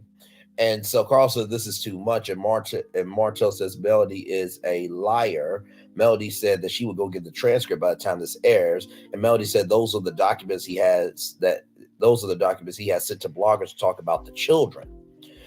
And that is very true because guess who talked about Queen Sheba? She said she did not want to talk about those documents. When has Melody ever brought back a false receipt? Right. So, when Carlos said, I'm so glad that y'all moved on from each other, Melody said, see how toxic it was? And Martell said, no, it wasn't. And Melody said, that's why I beat your ass that time. And Tisha was like, oh, damn. And listen, when I heard that, I said, wait, she said, that's why back. When she had a reaction, Maurice. And did y'all see Tiffany's face were like, when Tiffany's face switched, I'm like, oh my God, like y'all are doing the most. And then Martell said, let a man say that. And let's see, I was thinking his room was close by because he had a closet. You know what? I'm not doing this with you. I'm not doing this with you, Alfimsy. I am not doing this with you. So with that being said, I'm going to bring up the thumbnail. He had them documents just like he keeps them documents just like he keeps that wedding ring. Absolutely. Absolutely. So I'm going to bring up the thumbnail. And y'all, I'm going to let y'all have at it by reading the thumbnail first before we talk about it, because the way I did this thumbnail, though, y'all are going to legitimately laugh, and I'm going to let y'all generally have at. Like, this video is like 32 minutes and 38 seconds for a good damn reason, because I had a lot to say on this. Let me bring it up.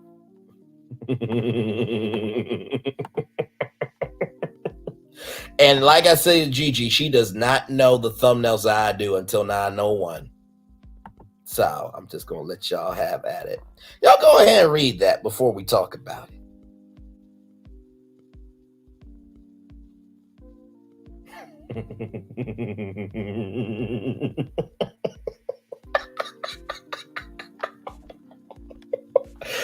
Listen, did I not do my work on my thumbnail? Did I not do work on my damn thumbnail, though? Oh, my Lord. You know what?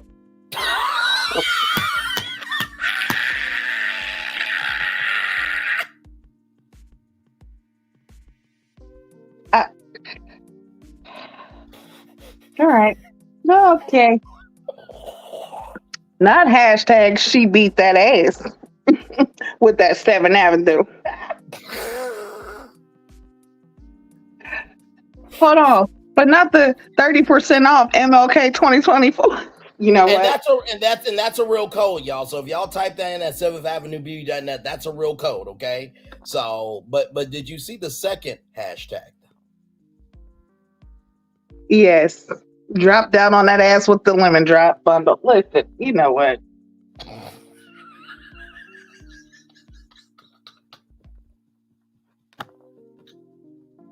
Let's move on. I'm not finna. We gonna move on. Are you sure you don't want to engage in a conversation with me about how you feel about this thumbnail? Listen, I'm still over here in my feelings, laughing hard as ever in my soul about her even saying, that's why I beat your ass. Oh. Okay, yeah. Because I can see him trying to, you know what I'm saying, be the asshole that he is. And her being like, no, baby, this ain't what you want. I might be tiny, but listen here. I pack a punch.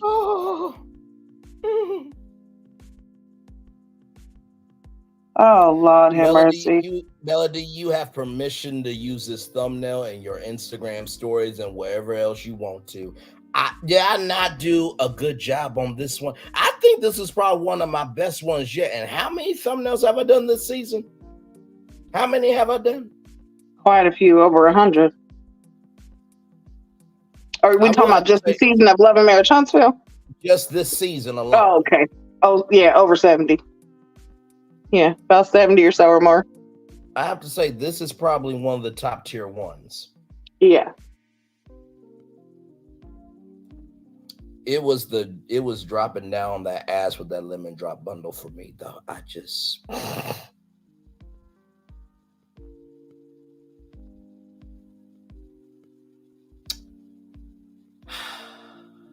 Listen, yeah. Let's go ahead. Like I said, this is Gigi's first time seeing this. Because do I not tell you my thumbnails at all? Yeah, you make sure that I am thoroughly surprised. And I know T Talk is gonna be like, I know his ass did not do that. I know his ass did not. Yes, I actually did. Let's roll on to this last thing. And then we're going to drop the link to let y'all come up because I know y'all got a lot to say. And I got a lot to hear, damn it. So we get to Tiffany now. Let me take down this damn thumbnail before I get in trouble. Because y'all know, he will see that and be like, I know he didn't. Yeah, I did, Martell. I did.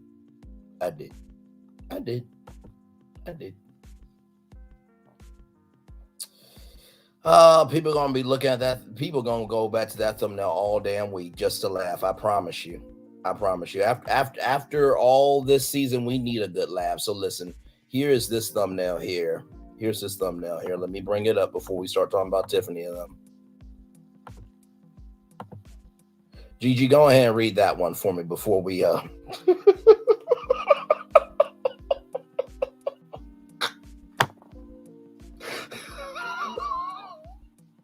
Really? I didn't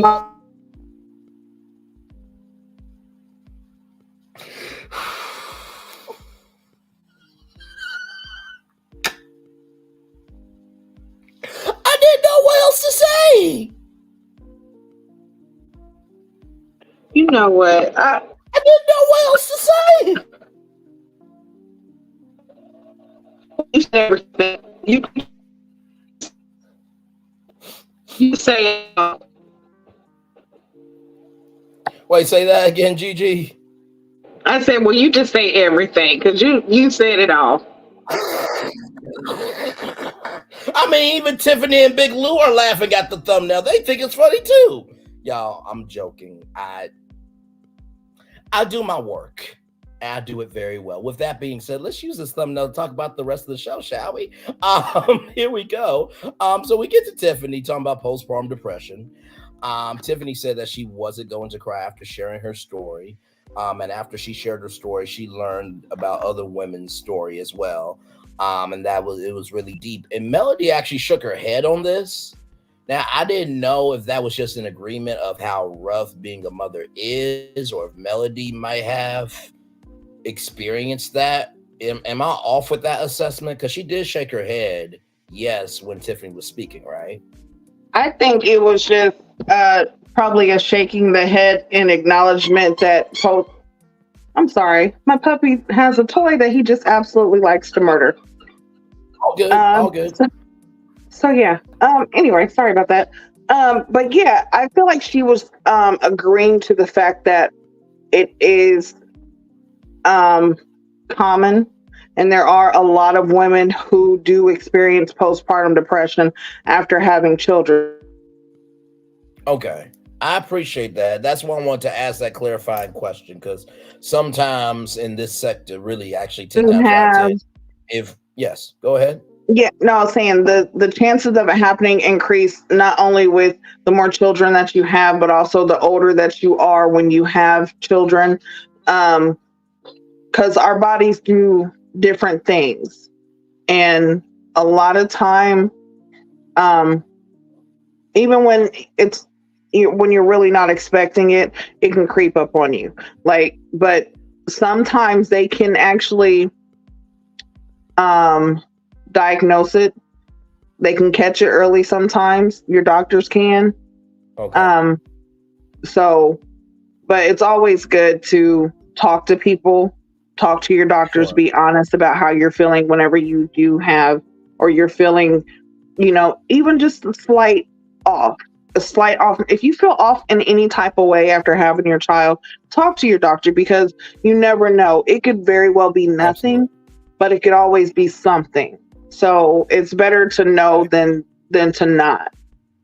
And You I, know, and I do appreciate you, Gigi, giving that context, and to all the women that come through my channel, even with you, Alpha MC, saying what you said. I appreciate that, because in this sector, 10 times out of 10, if you don't ask a clarifying question, God forbid what happens next after that. So to everybody that may try to run with that and take that and try to flip it and reverse it and make it out to be something, I asked that because I just wanted to make sure that we all were in agreement with that. Because somebody could say that about Melody, and if it turns out not to be true, then that's another thing that doesn't need to be in the algorithm. So I asked that for clarification. Alpha MC says, I did have it with our first child, but I did with our second and didn't understand what was happening to me mentally. I balanced myself out. I balanced back to myself after 6 weeks. Thank you, first of all, for your vulnerability, your openness, and transparency. And I always say that anytime on this channel, anytime I'm on any platform. And as a new and this is just content creator to content creator, when people are offering their vulnerability like that, thank them. And you're probably like, well, Braylon, they're the one that chose it. absolutely, Exactly. absolutely, They are the ones that chose to take time, energy, and commitment out to be vulnerable enough with you on a public platform that they did not have to do. Sometimes giving a damn absolutely. about the small things leads to the big things. Go ahead, Gigi. And also, sometimes even being on this platform is therapy to some, because there is a stigma around still going to, a therapist or even talking about your problems. Some people aren't as comfortable. So having us as content creators to be able to have a platform to give to people to come and have a safe space and feel comfortable even sharing things about their life is definitely appreciated. It's a blessing to even have the platforms that we have to allow, you know, anyone to come up and express how you feel, or Absolutely. tell us about yourself. It's definitely appreciated, and we love you guys so much for even being a part of what we're doing here. Absolutely. Absolutely. So thank you, Alpha MC, to everybody who comes through with their openness, their vulnerability, and their honesty. We appreciate it. So Big Lou was in the midst of baseball season, as we all know. But Carlos asked that question like we didn't know where he was. But Big Lou said something that really stuck with me. He said, when I came home, I noticed that her happiness, her joy, other things were missing, and he had to put a pause on things. The fact that Big Lou is not a main cast member like that, but still came through for his wife, whether the camera was on or off camera, that's a real man. Okay? Let's just get that on the record. Not record. Okay? Right. Because honestly, like, I think Big Lou carries a lot on him that he doesn't say out loud. And I think that his demeanor is a coping mechanism. You know what I mean? Oh, it's no problem, Alpha MC. That's what we're supposed to do. That's exactly what we're supposed to do. If any content creator has to showboat about, okay, that's totally fine. We're almost there. If any content creator showboats about being thankful, having to do the most to be thankful for you being vulnerable, they're not a good content creator. If they got really do that. But anyway, with that being said, Carlos asked Tiffany, are you still want to be on the show, or are you taking a pause on that? Tiffany says she enjoys the relationships, and Carlos says the doors are always open, especially if you want to come to Black.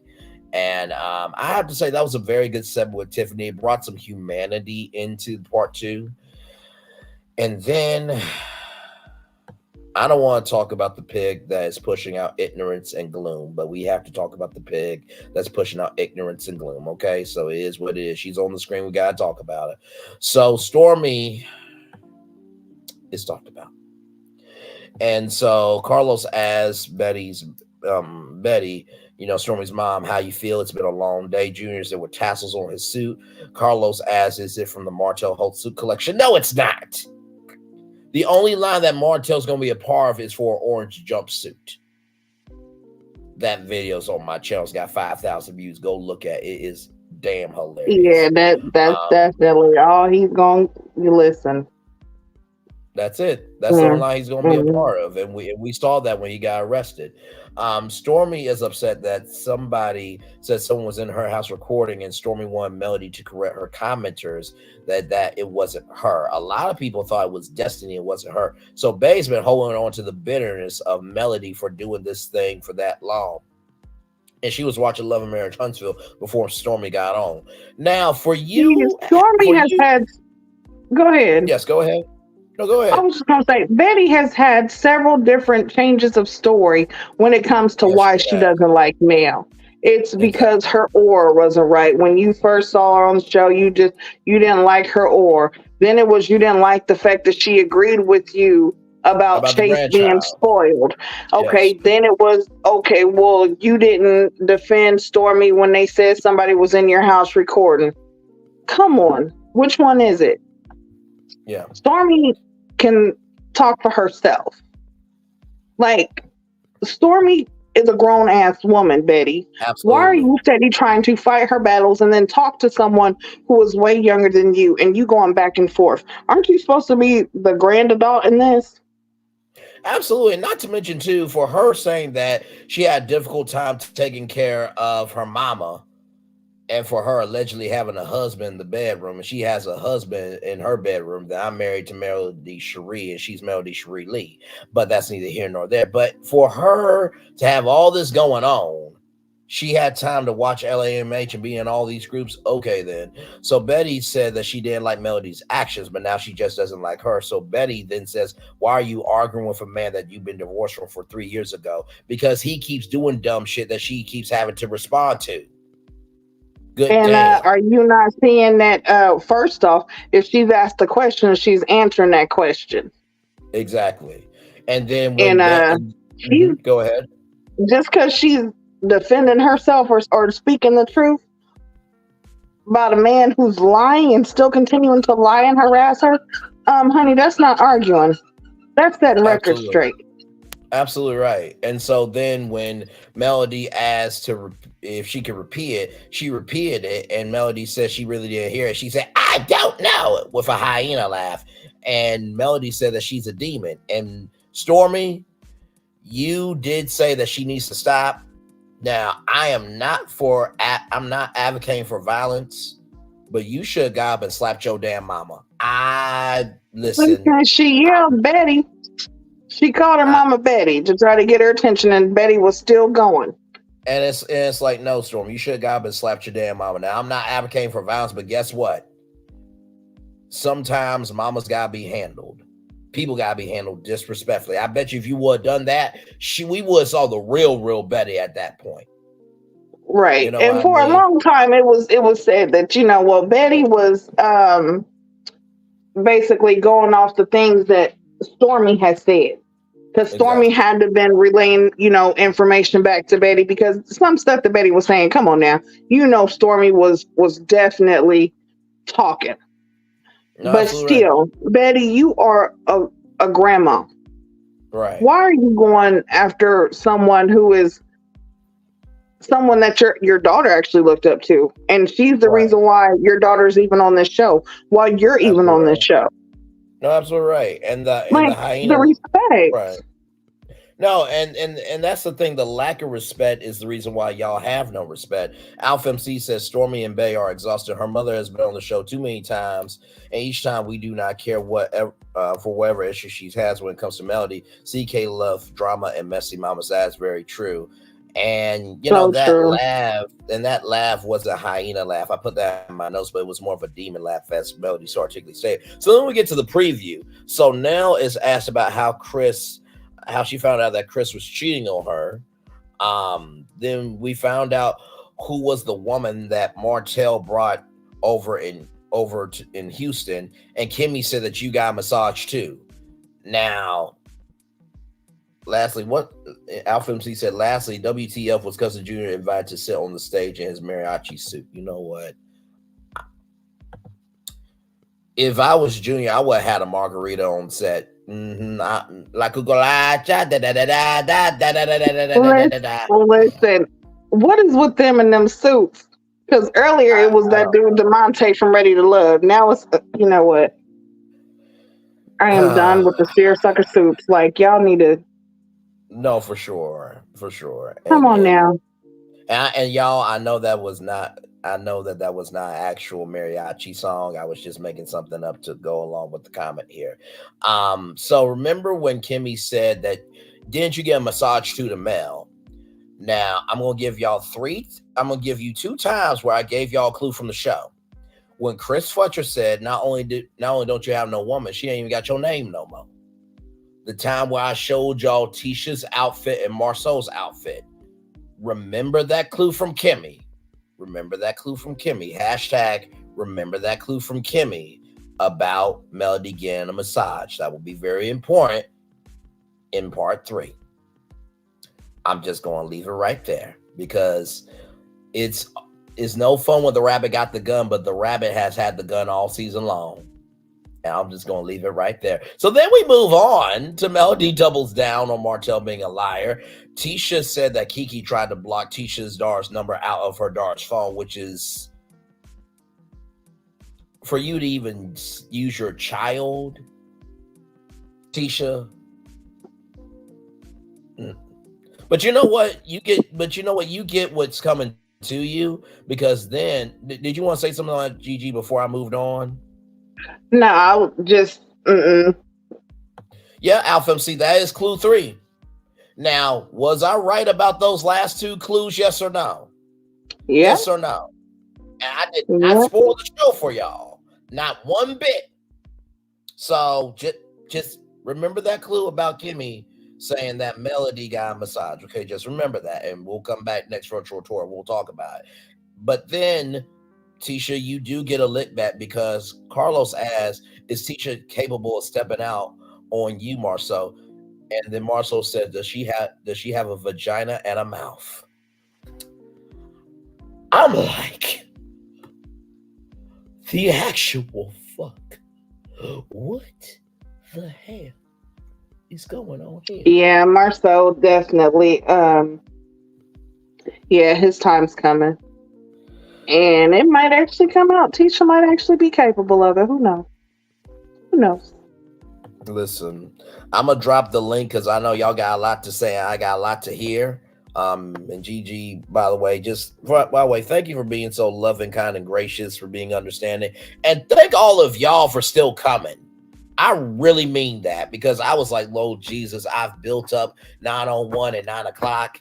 But also, too, you know what? I think what my mom did for me tonight, my family did for me tonight, is they allowed me to just be human. Because I was talking to them about, I'm trying to build this up. But then I also said the same thing happened with my friends where they wanted me to come on New Year's Eve. And I just wanted to be alone. And my mom said, that could cause depression, Bray. So I'm going to try better in the new year to be outside a little bit more respectfully, accordingly, and responsibly. But Gigi, I appreciate you being so understanding, and to all y'all for still coming. I really mean that. And you know what? Well, it's nothing but love, and we do more than this panel together.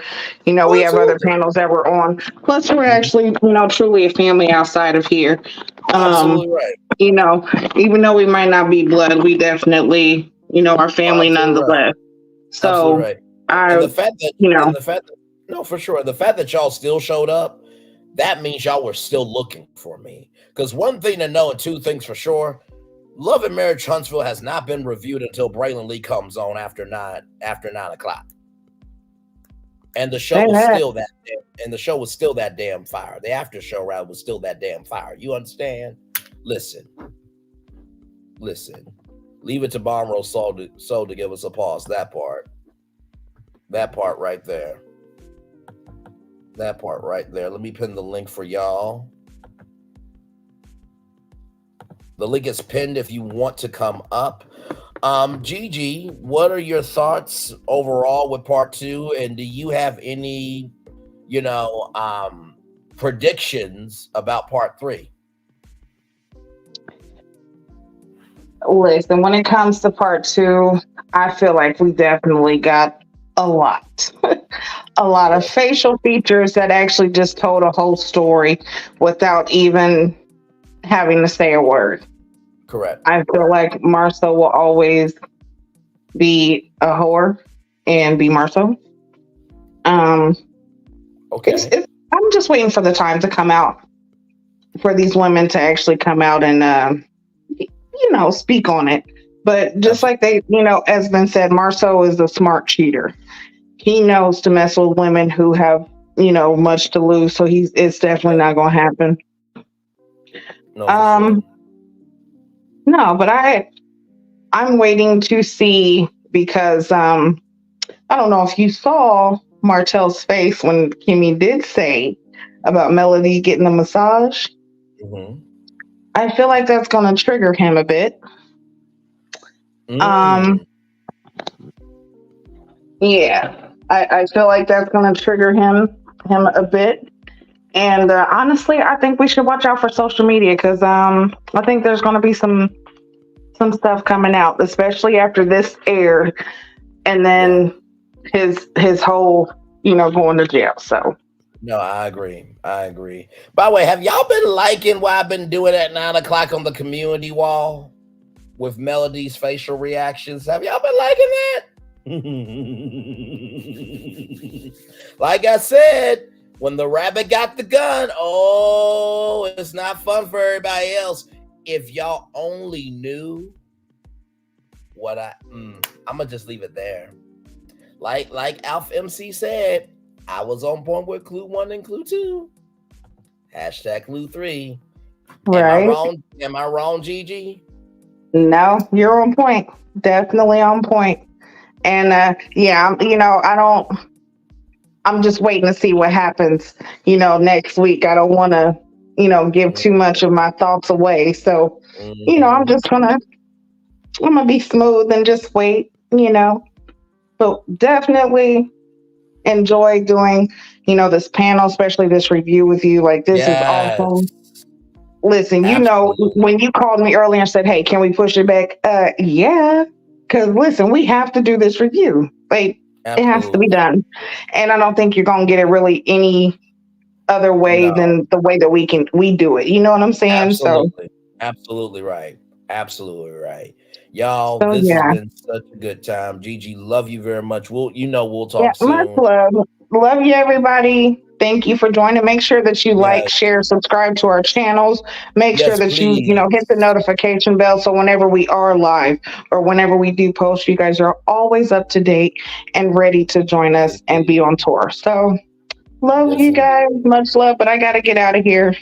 All right, Later, Queen. Love you y'all. very much. And by the way, if y'all have not watched the Ready to Love show, I was on today. I could stay on Yeah, long, but I know y'all shut it down. But y'all, if y'all want to join me and Gigi, we are on every Saturday at 3:05 on Talk with Solana's channel and Queen T with Gigi 9 with our main man Q and myself.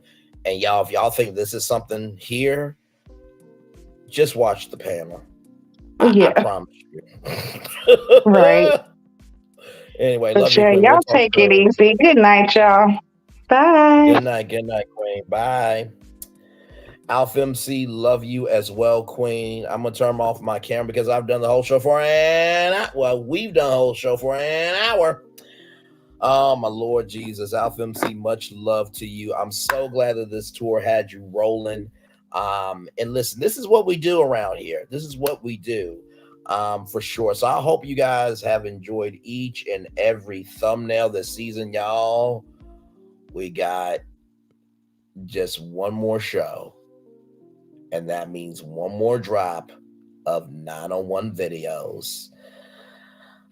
I'm going to miss these 901 video drops. I really, really am. It's going to be quite sad when it's all said and done.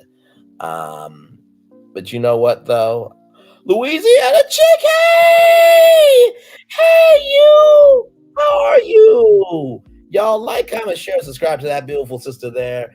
I was watching her earlier, doing a great damn job. She's gonna be a legend out here in these streets. You heard me, and just love you, love you, love you. Just y'all like, comment, share, subscribe, and invest in that sister right there. Absolutely fabulous. So I'm talking with Louisiana chick. This part two was a lot. This was a lot. Hang on, I gotta show you Swamp Talk Louisiana chick. My thumbnail for Martell. You are going to laugh your ass off on this one. Give me one moment, beautiful. It's so good to have you here. It really is. Hang on one second. Let me get that one up for y'all here.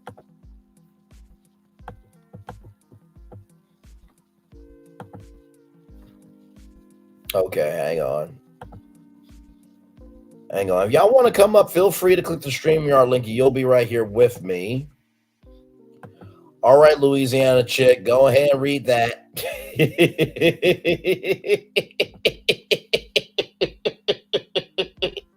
I gotta say, this is probably one of my all-time favorite thumbnails, y'all. I promise you it is. I promise you it is. It's no problem, beautiful. Honestly, to tell you the truth, y'all, let me tell you something. I've learned of Louisiana Chick 318 through Tea Talk with your girl. By the way, like, comment, share, subscribe to that beautiful sister. So did I not do my job? Did I not do my job, Louisiana Chick? Did I not do my job? Hashtag drop down on that ass with that lemon drop bundle. Hashtag she beat that ass with 7th Avenue on. By the way, that is a real code, y'all. If y'all go to 7thAvenueBeauty.net, type in code MLK24 for 30% off. Now that's gonna be for a limited time, okay? So whenever that code runs out, it runs out. And thank you, G Baby Who Baby. Thank you so much. But no, I met Louisiana Chick 318 through Tea Talk with your girl.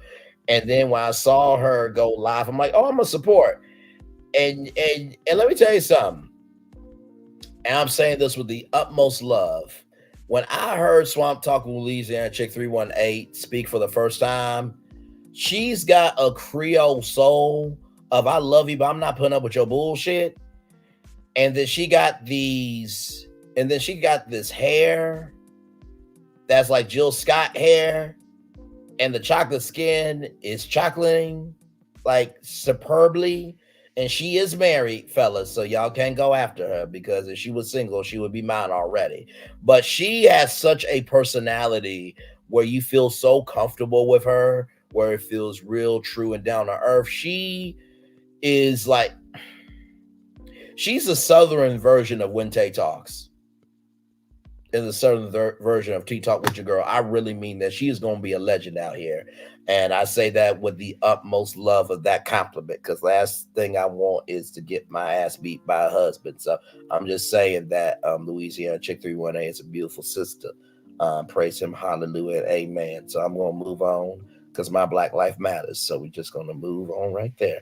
But anyway, Lord hell, why am I extra, y'all? Why am I extra the way I am? Anyway, like, comment, share, subscribe. We're live on tour. Yes, you are seeing that thumbnail correctly. Let me read it out to y'all. Martell Holt, a man would say that what a man would do is handle you, then claim Melody as the blessed she is, and that you didn't deserve. Hashtag she beat your ass with 7th Avenue on. Hashtag drop down on the ass with that lemon drop bundle. Hashtag code MLK24 for 30% off. Listen.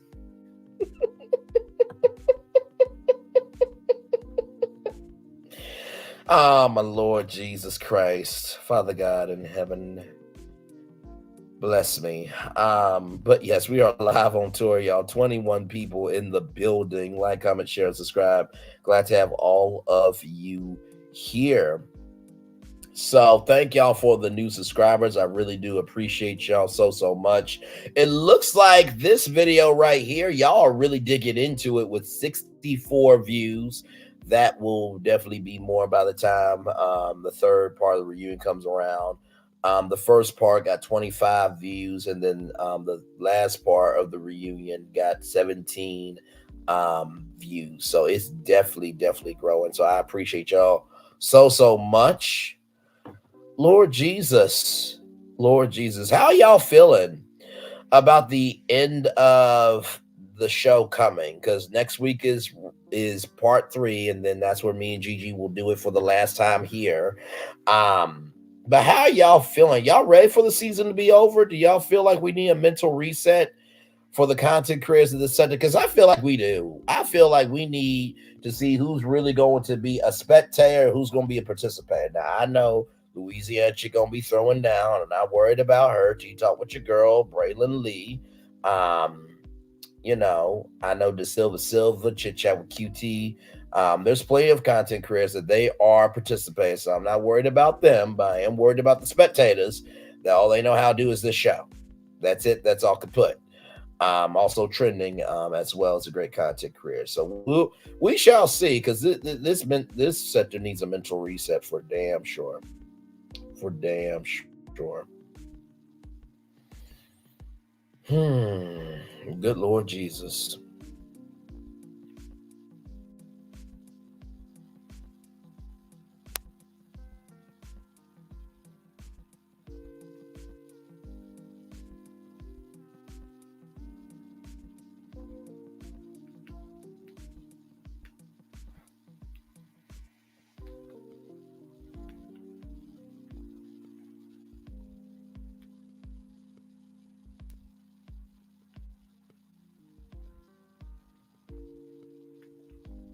Sorry, I'm just commenting on an Instagram post.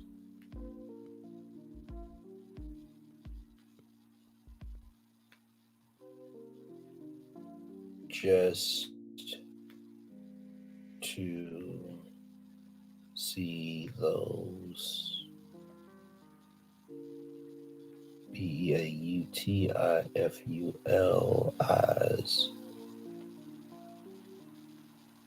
1, 2, 3, 4, 5. Okay, I got it. Listen, you have not because you asked not. Lord help.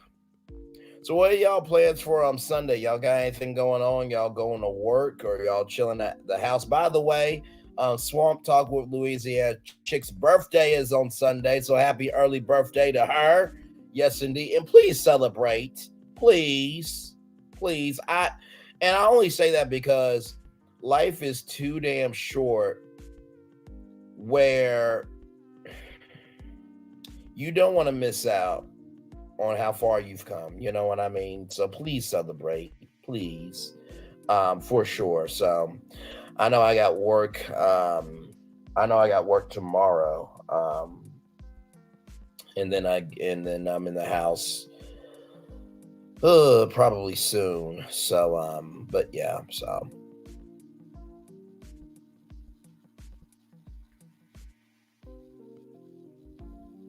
but yes indeed. Oh man, that really was a good thumbnail though, wasn't it? Oh man, 22 people in the building. Yeah, I'm glad it's almost over too, G baby, because like I said, this season has been quite a lot. I mean, really. And honestly, too, I think 6B, to me, and I've said this before, I think that this could have been the final season of Love and Marriage Huntsville. I really do. But because it's got renewed, I'll say this, if they still have Martell Holt on next season, I promise you this, like the hell that OWN and Kingdom Reign Entertainment are going to have to go through, they're not going to know what to do. And honestly, too, I feel like the cast is kind of getting tired too. You know what I mean? Because like to be in this much ish, you have to be tired. Like even Tiffany and Big Lou said, it was just nice to have peace. You know what I mean? So I don't know. I think next season should be the final season. Unless the Scotts leave, Martell leaves, Fletcher's come in full time, Keke comes in part time because she needs to be part time just to kind of step in, and then let's get some new people. That's the only way I can see the show continuing. Otherwise, it's time for the final season. You know what I mean? But that's just me though. Yeah, it's been so much drama and negativity that and there's some people that, you know, they have not reviewed Love and Marriage Huntsville. They're done with the show. And I'm just like this. I know that you guys have gotten to know me through this sector. You know, Chit Chat with QT calls me Pastor Braylon, which I take that title on with a lot of pride, even though this mouth is not past the mouth. We all know this. Y'all see my mouth on YouTube, so listen. But but listen though, listen. But either way, I review this show because I do find the humanity in this show. I do find myself relating to really the vibe of humanity on the show. But most of all, I feel like this show is a good reminder of how far I've come in my life. And at least I know why I'm not.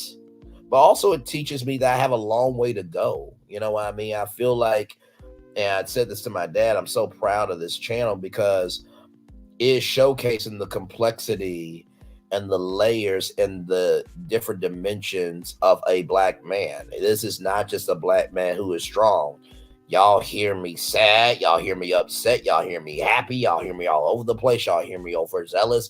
Like, this is not a typical channel where it's just straight laced. You get diversity of emotionality over here. And I'm very proud that as a black man, I'm able to execute that for all of you. So that's why I continue to review the show, because honestly, it is the show that keeps giving.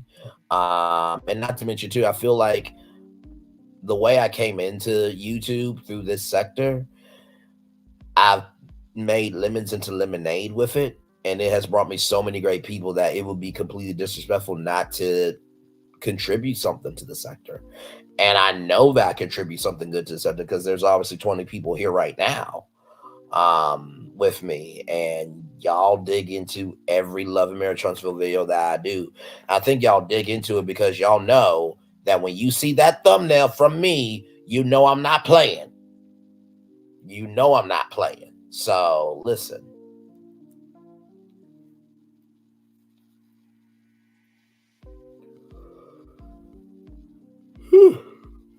Excuse me.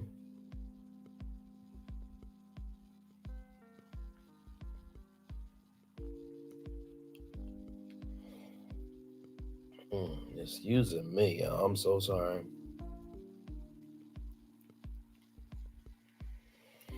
$19 people in the building. Thank you all so much. I'm gonna just pop a poll in the chat here.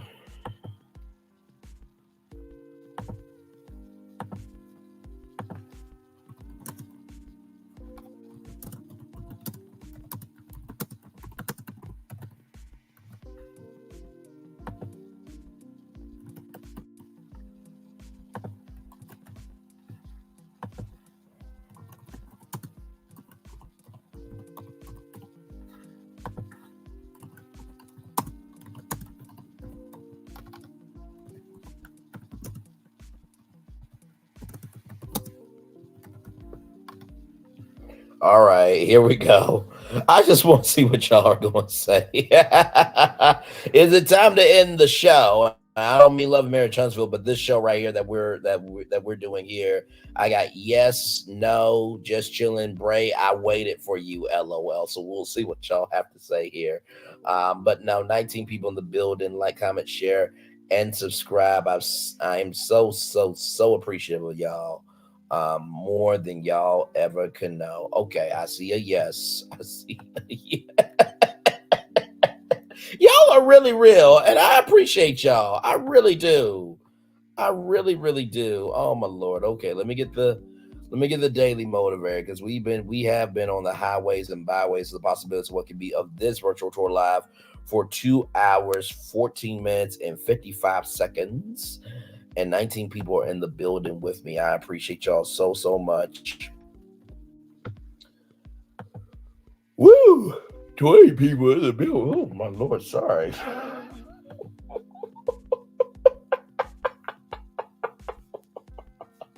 That tells you how tired I am. That tells you how tired I am. Oh my Lord Jesus. Oh my Lord Jesus. Oh man. Oh man. All right, let me get the daily motivator up for you good people. Let me do it here for y'all. Perhaps one has to be very old before one learns to be amused rather than shocked. Pearl S. Buck. Perhaps one has to be very old before one learns to be amused rather than shocked. That's deep. It's time for the Daily Motivator for Saturday, January 13th, 2024. The truth endures. Often the truth is difficult, but when the truth is difficult, all other options are even more difficult. If there are no easy answers, you must go with the best answer. The best answer is the truthful one. You can face the truth by your own choice on your own terms, or you can evade and pretend and deny, and eventually the truth will hunt you down anyway. Either way, the truth persists, and no one has to support or maintain truth for it to remain true. Even with the most difficult truth, your best option is to keep yourself on its side. Though that can involve pain and substance, the truth is ultimately worth the cost. Truth matters, truth endures. It's always good to keep that in mind. Woo! Another good daily motivator. Before I give my thoughts on that, I am going to pull up something here that I want y'all to see. Now, I'm not gonna play the I'm gonna do the same thing that I did with Usher's Yeah. You know what I mean? But I want y'all to see this because let me tell you something. When I was at an RV show today. So this show came on, y'all, and y'all, let me tell y'all something. This show right here is absolutely amazing. So I'm going to show y'all that real quickly before I get my thoughts. And I am going to review this show. Okay. I am going to review this show because, for one, it's a show that you wouldn't think that would make sense on TV, but it does make sense on TV. So let me get it up for y'all. Let me do this.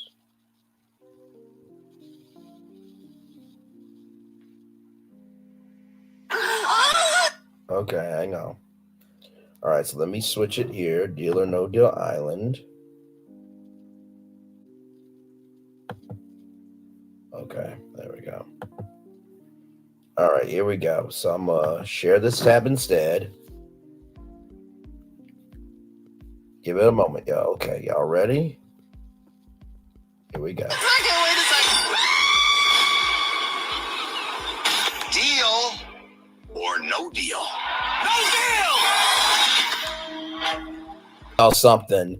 When I was watching the show at the RV show, and y'all, I gotta tell you something. It's Survivor mixed in with Deal or No Deal. So basically, how this show works is they have to do these excursions to find those briefcases, and then whoever has the highest case is safe from elimination. But whoever has the lowest case has to go in and play a game of Deal or No Deal.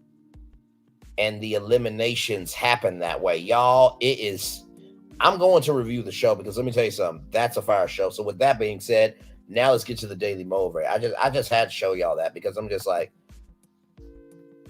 that's amazing. That's amazing. And yes, y'all did see Claudia Jordan. She was a Deal or No Deal in Boston Rob from Survivor. All right. So truth endures. What are my thoughts on this Daily Motivator? You know, I think the truth is often hurtful because it's something that you have to deal with in your now. And I think sometimes there are levels to truth and there are layers to truth. I think one thing we have to do is be still with the truth. That is one. Number two, we have to recognize as much as we want the truth, we have to be ready for the responsibility of the truth. That if we're asking how we are doing as a person, we got to be ready for the fact that guess what? maybe we're not that good of a person now, but that doesn't mean we can't be a good person later on. And use that truth as a tool to help you rise up to be better. And finally, with the truth enduring, truth is ultimately worth the cost. That there is a cost to being truthful. Sometimes being truthful allows you to create a whole movement where Black people can have civil rights. Other times, being truthful means you do lose your job or you do lose friends and family. So remember that the truth does cost, okay? So those are my thoughts on truth hurts. Y'all continue to show up for me. Oh, we're just chilling. Okay. I go back and forth, right? But I at least wanted to do the daily motivator for you guys. Because I try to do that every live. The morning edition, I ended with a good news network story, and then during the nighttime version, I do the daily motivator because I believe after spending like 2 hours together, you deserve to go to bed with something positive. You know what I mean? And y'all, I got something coming to the YouTube channel very soon, and it's coming very soon. I cannot tell you what it is, but I promise you, when you guys see it, you guys are going to flip your minds, okay? That's all I can say for now. But I will say this. I watch the intro every time. I made it in Canva. And I watch the intro every time, and I immediately get excited. Because this particular platform that is being created is going to help so many people. And I can't wait for y'all to see it. I can't wait for y'all to see it. So yeah, oh, that's a car. Okay, I didn't know what that was. Oh, Lord, Jesus Christ. Anyway, with that being said, I love each and every one of you. To the 16 people that are here, to 19 people now, my Lord, to all the people that are here, the replay gang that is to come. I really do mean this from the bottom of my heart, the depths of my soul, the foundation of my being. I really do appreciate all of you so much for just seeing me, for believing in me, for investing in me. This content creation thing is not easy at all. You have to have a soul for it. You have to know your voice, and you have to be dug in. And if you're not dug in, Lord Jesus, people will find you out so quick, fast, in a hurry. But you guys sincerely continue to pour something into me, and there is not enough words, not enough giveaways, there's not enough anything to say thank you all so much. Like I said, to get to 80,000 total views, I was not expecting it at all. It's one of those things where it's like, okay, all right, you have 50,000 views, okay, that's cute. You're at 60,000, I had 70,000, I had 80,000. It's like, oh, well, I guess we're being seen now. But there is no channel without all of you. I really do mean that. There is no channel without all of you. So I really do mean that. So thank you all so much.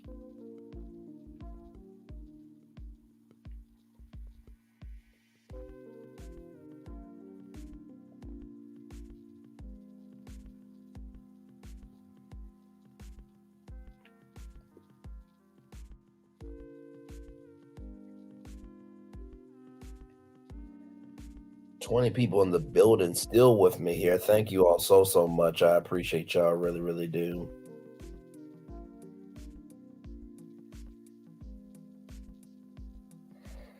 Man.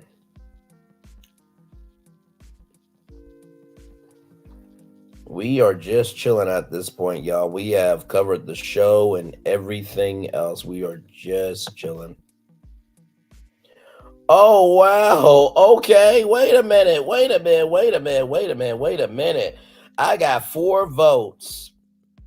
I got yes for 25%, just chilling for 25%, and I got a no at 50%. Oh my Lord Jesus, y'all are in here tonight. Okay.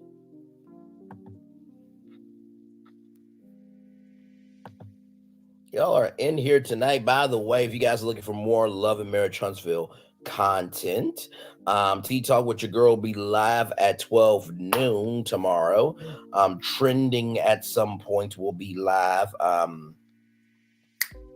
We'll be live at 3 p.m. I think, let me see. I'm trying to think here. I think Chit Chat with QT. Let me make sure that beautiful sister there. I think she's going to be doing hers later on in the week. By the way, shout out to Millie Chun TV, by the way. Shout out to Millie Chun TV. Chit Chat with QT will be doing it. Let me see something.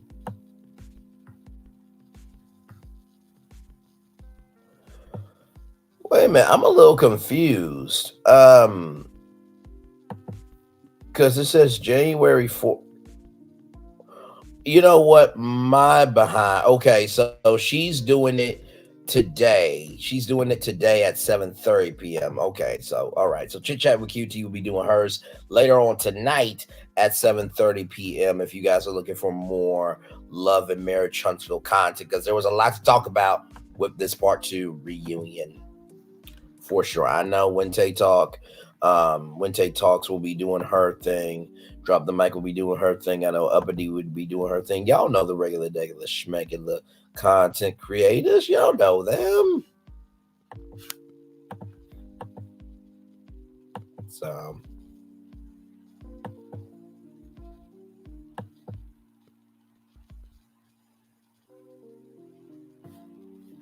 yes, indeed, though.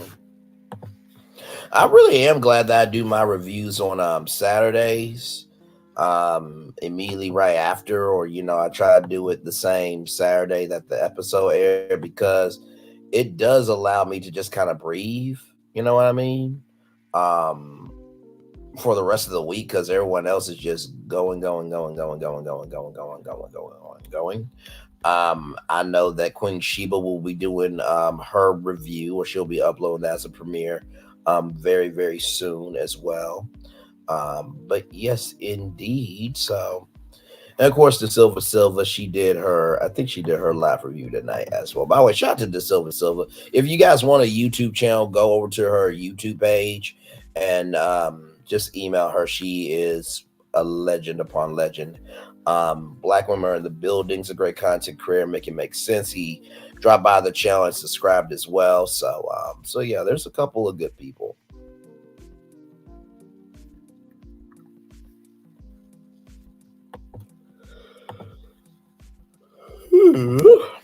Excuse me. Sorry, huh? 16 people in the building. Like, comment, share, subscribe. We are still here chilling. Still here chilling.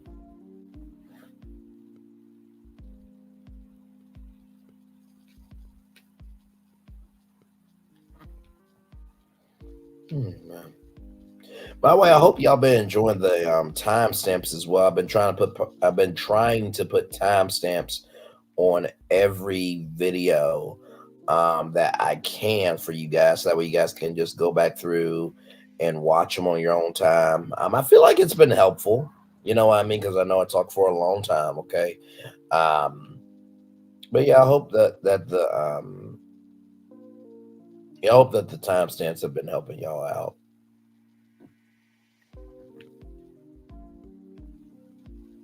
Because now, instead of trying to go through the whole video, everything else, now you guys can just go right to that part of the video and hear what you want to hear and comment on what you want to comment on, things like that. So it's good stuff.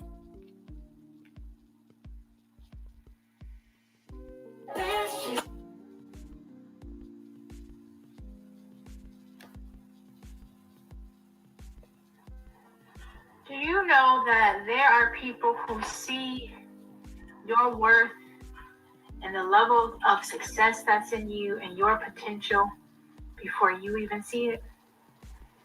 I'll never forget the time a lady came up to me and she said, I've been waiting on you. And I was like, what does that mean?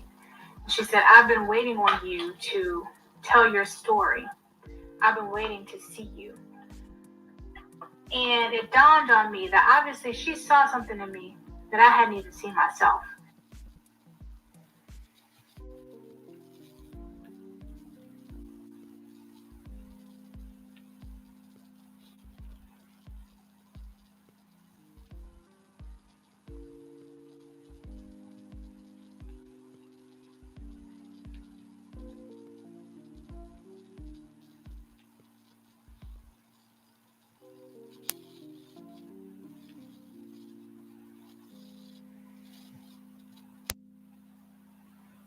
Of what you are praying for and are worthy of. There we go. Sorry, y'all, just responding to a little post on social media. Yes, indeed. So 15 people still in the building with me. I appreciate y'all. Thank you very much. Thank you. Just chilling at this point, y'all. Just chilling. I got like so many votes. I got like 4 votes. 25% say yes, it's time to end the show. Just chilling. 25% and 50% said no. So I'm gonna be up with y'all for just a little bit longer, not too much longer. I'll probably close it off at 2:40 and just round it up and be done. So I'll hang out with y'all for just a little bit longer.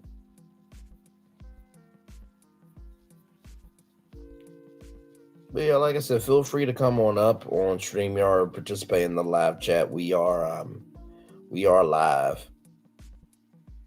I'm glad to have all of you here.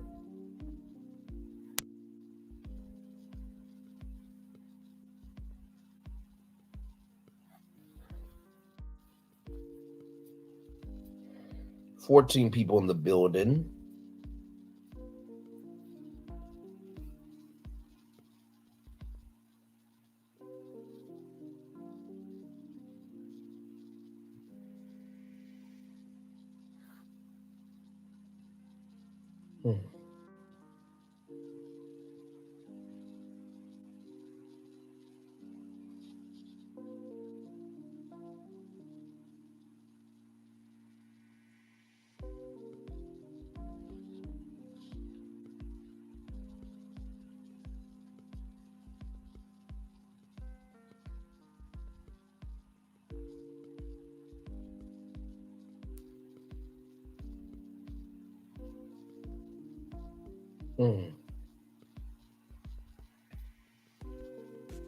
Man.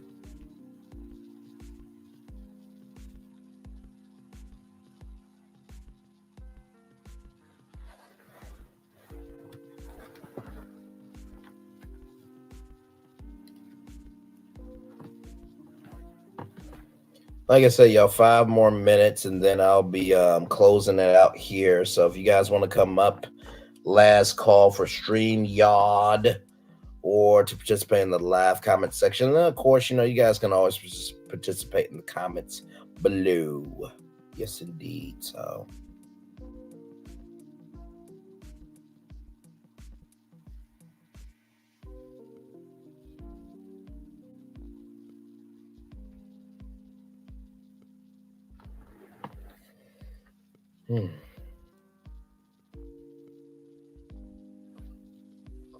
Man, oh man.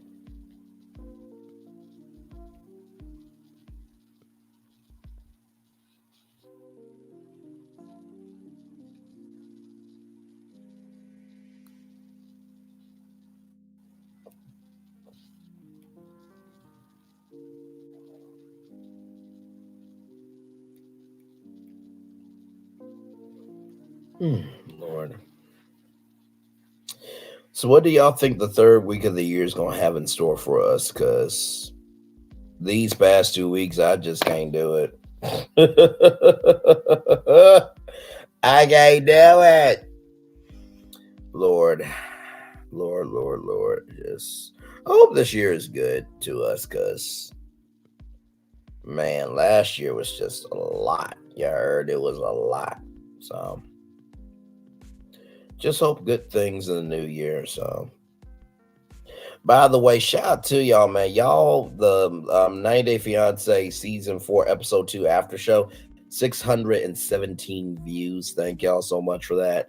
And the Michael Jackson, Larsa Pippen, Marcus Jordan, Amy Robach, Reef Franklin, the Gallery of Mall, and Usher, 83 views. Thank you all. The Michael Strahan, Funky Dineva, Charmaine the God Show, 112 views. Thank y'all so much. I really do mean that.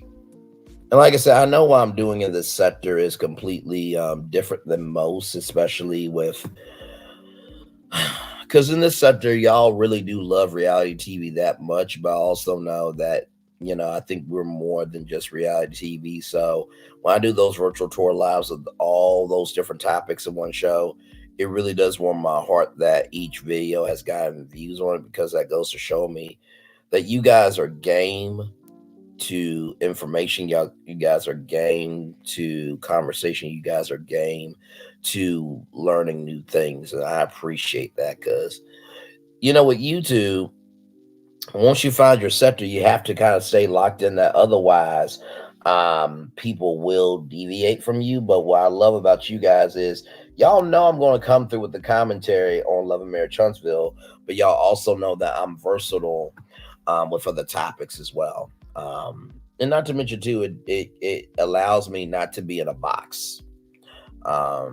You know what I mean? So I'm not so bogged down by, oh well, the show is over, I don't have any content. There's plenty of content to talk about. Plenty. So I appreciate y'all, I really do.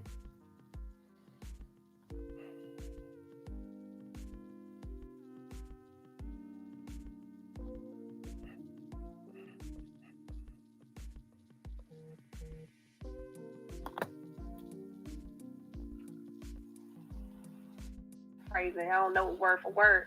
She left it there, and it's just like I'm the word. Hang on, y'all. I'll showcase just a little bit of Swamp Talk with Louisiana Chick, just to give her some love, y'all. So y'all give me a moment as I pull her up, because we definitely do promote on this channel for sure. So hang on, give me one moment.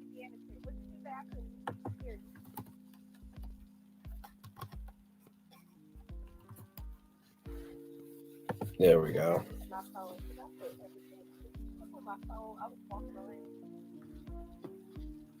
Here we go. Let me do that there. Girl, you ain't lie. They always talk about how the show is protecting male, but I don't see how. This damn show ain't never protected male at a reunion yet. This damn show ain't never protected male at a reunion yet. So any other aspect.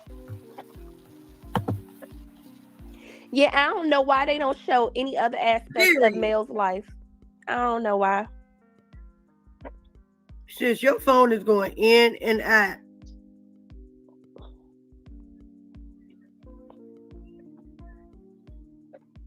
I'm on my computer. Oh. Well, you need to go get your phone, because your damn computer don't like you right now. Yeah, it's being a bully. You are yabba dabba doing. Hey, Uni Boo. What you got going on? Hey, good night, everybody. No, I just come here to listen to y'all and to drag Freddy Cougar. That's all. Um, but I think the my favorite part from the reunion was when it's the tennis match one between Kimmy and was it and Mel, when they asked about Tisha delusional. I thought that Yeah, was funny. that was. I was like, this is my favorite. She's like, go ahead, Kimmy. Kimmy was like, go ahead, Mel. Because we know she's delusion, and we don't want to say anything or the truth or the fact, because she's going to use it next season about how, oh, they're trying to ruin my marriage, and we kind of tired of that same BS. That can happen. Like we can tell you, we can show you picture, but you're not gonna leave, you know, your wife. You're not gonna leave your wife.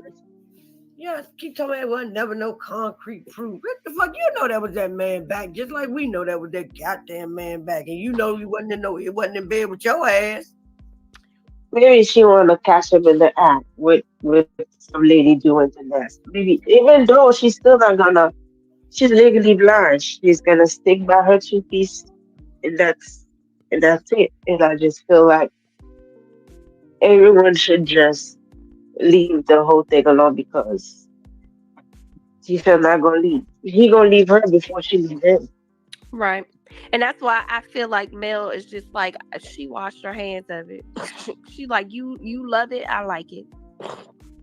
Sure, I mean the same thing too. I mean, like that's why I was like, good, go ahead, Kim. But I'm pretty sure Kim have been like, girl, I do not want these stats to be on me 24/7. So I'm gonna let you take the lead. But like, I think they should just stop, and I think Keke should also stop. Like, the girl wants to be behind and sit in her delusion chair. Just let her sit there and look stupid. You don't have to do much.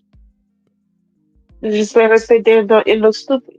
You know, and it just it's. I think that storyline, if they're coming back next season, I hope not. If they're coming back next season, I think that storyline they should have another storyline. I'm trying to figure out what happened to the lawsuit, to the unfinished project. Mm. So how you mentioned it one time, oh, we have a lawsuit, da da da da, and then the rest is like cheating, the same stupid storyline from season one. What happened to what's going on in? And that's what I'm saying. They use the cheating allegation to skip away from what's really going on in their life. And that was like I think that's Carlo's fault because it's like she's not gonna leave Marcel. Let's move on to another storyline. What was going on with their life? What happened to the lawsuit? We want detail in Zen Garden. Okay? That's what we need detail of that. What is the t-shirt do? Which product she's using to put her label on to try to sell it like she actually is a businesswoman. That's what we need to know. Like, let's move on to a different story. Right. Because you dropped the ball. And that's what I'm talking about. Everybody talking about like, oh, they're protecting milk. Every season they drag milk. Every time we go to another topic, for some reason it go right back to Martell and milk. And it's like, but we ain't finished talking about the first thing that we were talking about. Why all of a sudden now it's about them? They have nothing to do with that topic. So it's like I think it's called this in the producer's fault. It's like try something else. We're tired of Nelly Martell, me low key. And we're tired of the cheating thing, low key and high key. I'm tired of it. And we just want some new, fresh storyline. And I'm also tired of Dry Libido talking about her cooch every episode. We're tired of that. Like, girl, I know more about your private part than I asked for. I didn't ask for this. But, you know, I feel like we need new faces, revamp the show. I know you want to stick to the courses, but I'm gonna need some one of those snacks to be friend of the show because they're bringing absolutely nothing. There's no new storyline. There's no new nothing. Like somebody got to be the friend of the show. They could kick Martell off because he bring absolutely nothing. But tight suits, yeast infection fits, and attention. That's what he brings to the show. We can let him go. We can keep the Fleshers. We can keep Stormy and her nightmare looking mother. And we can get another a couple of there that, you know, that actually have businesses that's not going to copyright plagiarism. Somebody who tie your business to their website. Someone that can talk, articulate, their tongue is not heavy. Someone who doesn't have a toxic mother. Like we need new people. That's what I think. And I just don't understand why why Freddy Krueger was on stage. Just like why is she here? How you 50,000 years old? You're trying to fight with a 30-something-year-old woman that not even pay you mind. Like you should also show. She was. That's why I'm saying I was in this woman being any or male since the get go. You was with them. So how you know Melanie is in the social group? No, ma'am. You are in the social group, popping your gum, talking mashing. Don't she have your mother to go take care of? But you want to sit here and going off. That's why I'm saying. That's why she was like, "Oh, you sitting here arguing with your husband. You divorced for 2 years." I was like, "Man, you better have that in the back of your pocket, ready to use, right? What happened to your husband? Did she get on my nerve? In no way. It's like maybe she mad because she did one of those nail face products to actually make her face look whole again. Because she get on my nerve. Why are you going in about somebody? It's your grown daughter. Like I don't understand. Let your grown daughter handle her business. If it's for y'all. But besides that, it was a good, you know, reunion. You know. They're calling out Martell is always good for me because it's like he's such a liar. He's such a double talk person. It's like every time he get caught in a lie and get called out, I'm always for it. And I think Tiffany should stay off the show also. There's nothing going on. The storyline is not moving on. They should stay off the show. Kiki, I don't know. Kiki, if you're gonna come back to the show, it better not be about your cousin. Or you can just stay off the show. That's how I feel. But I don't know. It was good.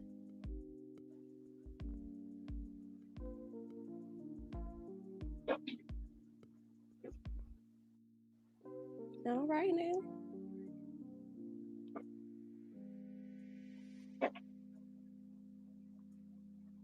Well, there we go. Mhm. There we I thought it was so good. Louisiana, you got you on your phone now, sis? Yep. That's Oh, right. that sound better. Okay. So, in my opinion, I I would like to see more of Kiki. Yep. Okay. I actually like Kiki. Mhm.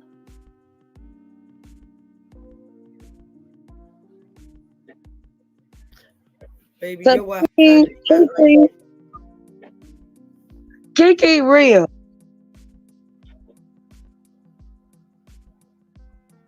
you going in and out of still, sis. Okay. What about now? Now talk. Kiki real. Okay, Kiki is good to me. I like Kiki. You know what? Okay, I'm going back to that. We heard you that time.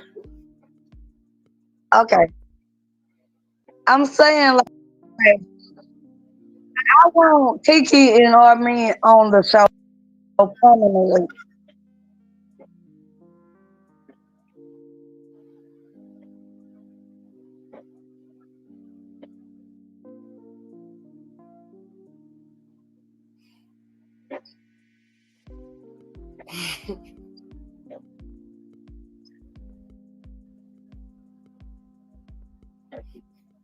I hope you're not talking, sis, because we can't hear nothing you saying.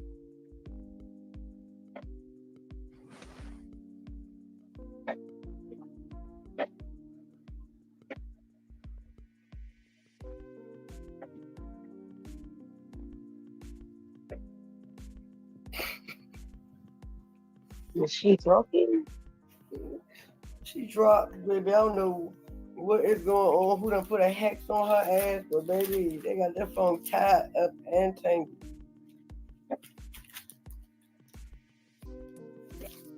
Yeah, I'm just saying this, and I ain't saying Keke did anything wrong. I'm just saying this, the optics of the reunion, how they did this, it just does not, it didn't come off great, and it's sad, and it was like y'all not going to let her really defend herself. Y'all not really going to delve into anything. It's like, what's the point for real? It was just real frustrating. I think he may drop the ball when it comes to the methadone thing because I think it's like there's a specific test for you to test for that substance. But Mm. he always said that, yes, she's taking methadone treatment. If there's not a specific test for that, it's not going to show. But the point is, they're making it seem, the thing I get on my last nerve, it's like, y'all making it seem like this girl was under the bridge with the troll doing crack cocaine, heroin, and other hard drugs. She was popping pills. Right. Yeah, that's still a drug, but that's y'all making it seem like she's a junkie. Do you know how many rich white women out here popping pills at that Malibu house? Exactly. Oh, Tennessee girl, that would have been so good if she did, but I get it. Keke doesn't seem like she want to go too far because she still wanted relationships with her family at the time. But yeah, they mm-mm, mm-mm. But I'm saying though, but if I understand you on the relationship with your family, if my family gonna treat me like that's why I was like, Kiki can I can never be her. If I'm sober, you keep insinuating that I'm taking drugs like this. I know she's on drugs. Prove it, Letitia. How she's on Definitely. drugs?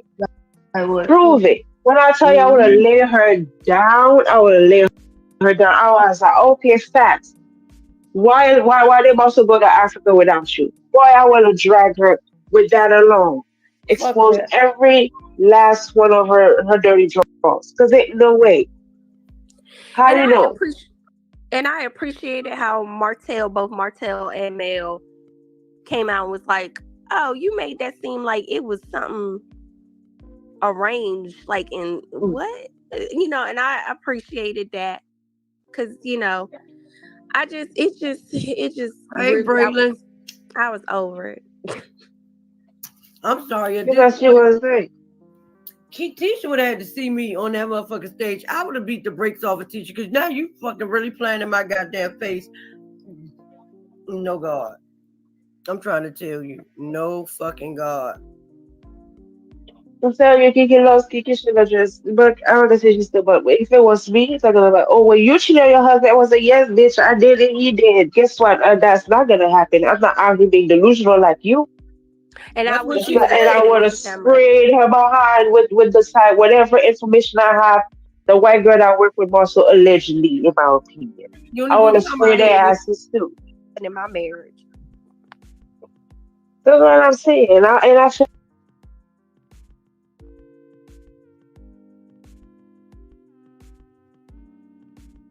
So y'all, that is her channel. I just wanted to give her a little bit of love. She's been going like in and out all night, but I'm gonna end my live here because we've been on the highways and byways of the possibilities of what can be for 2 hours, 55 minutes, and 37 seconds. So with that being said, it is time for the best outro on YouTube. Know what you do and do what you know. Never say you weren't born special because you were always born a blessing. And trust, you may not be where you want to be, but by the end of it, you'll be where you need to be. Do what you've been chosen to do. Why is one thing? Call yourself. It's enough. Wait a minute.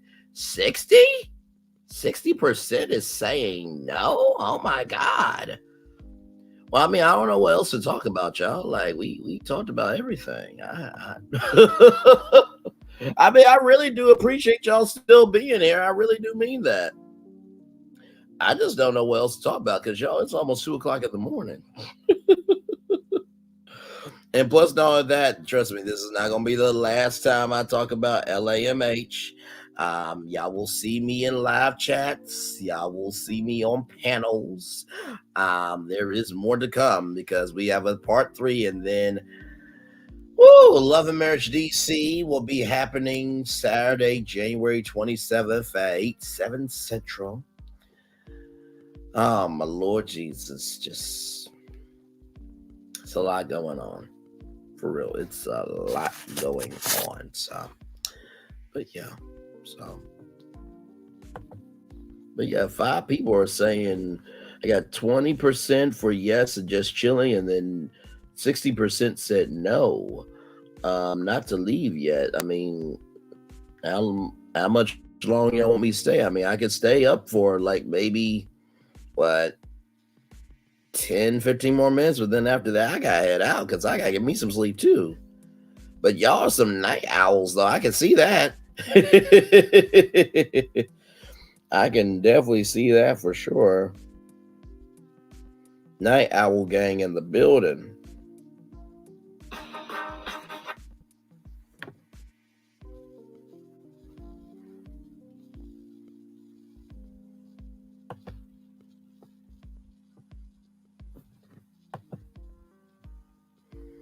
So I think that was Prosperity's channel.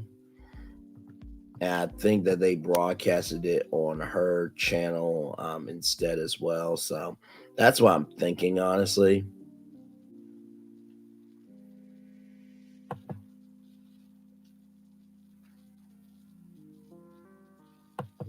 But yeah, so.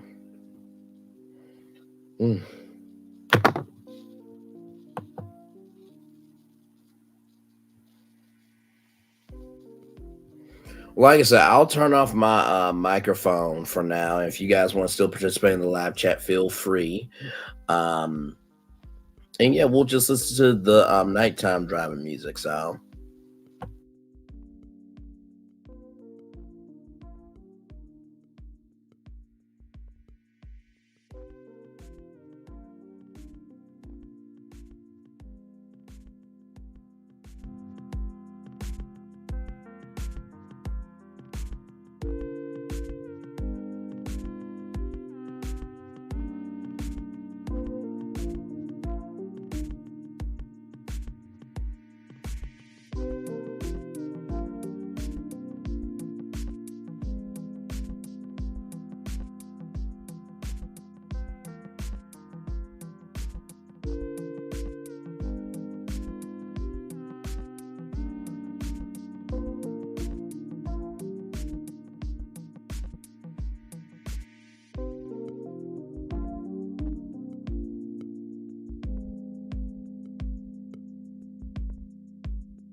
All right, you all. I'm gonna go ahead and shut it down because it's just us here. But thank you all so much. I'm gonna play the fireworks and everything. And with that being said, it's time for the best outro on YouTube.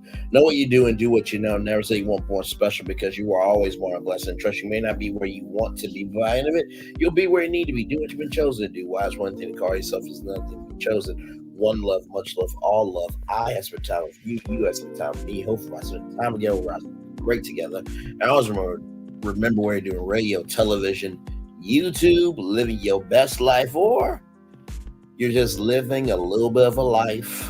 Make sure the replay's not just work for you to watch it, not just for you to listen to it, but for you to want to experience it again. I love you. I value you. I embrace you all. See you real soon. Always remember, on receive love, you got to give it. On receive love, you got to give it. On receive love, you got to give it. I'll do the outro one more time. Know what you do and do what you know. Never say you want more special because you were always born a blessing. Trust you may not be where you want to be, but by the end of it, you'll be where you need to be. Do what you've been chosen to do. Why is one thing to call yourself? It's nothing to be chosen. One love, much love, all love. I spend time with you. You have spent time with me. And hopefully, I spend time together with Ross. We'll be great together. And I always remember when you're doing radio, television, YouTube, living your best life, or just living a little bit of a life. Make sure the replay is not just work for you to watch it, not just work for you to listen to it, but for you to want to experience it again. I love you. I value, I embrace you all. Always remember, on receive love, you gotta give it. On receive love, you gotta give it. On receive love, you gotta give it. And also, too, whatever obstacles you have overcome, whatever success you have achieved on this particular day, I am extremely proud of you. But if no one else is proud of you, be proud of your damn self. And finally, y'all, after part 3, can we just have a mental reset and just not think about Huntsville, Alabama for just a good while? Can we all do that? With that being said, one love, much love, all love. Enjoy the fireworks for the day that was, for the day that's coming, for the blessings are on the way for you, me, and for all of us here as people. Good night, everybody.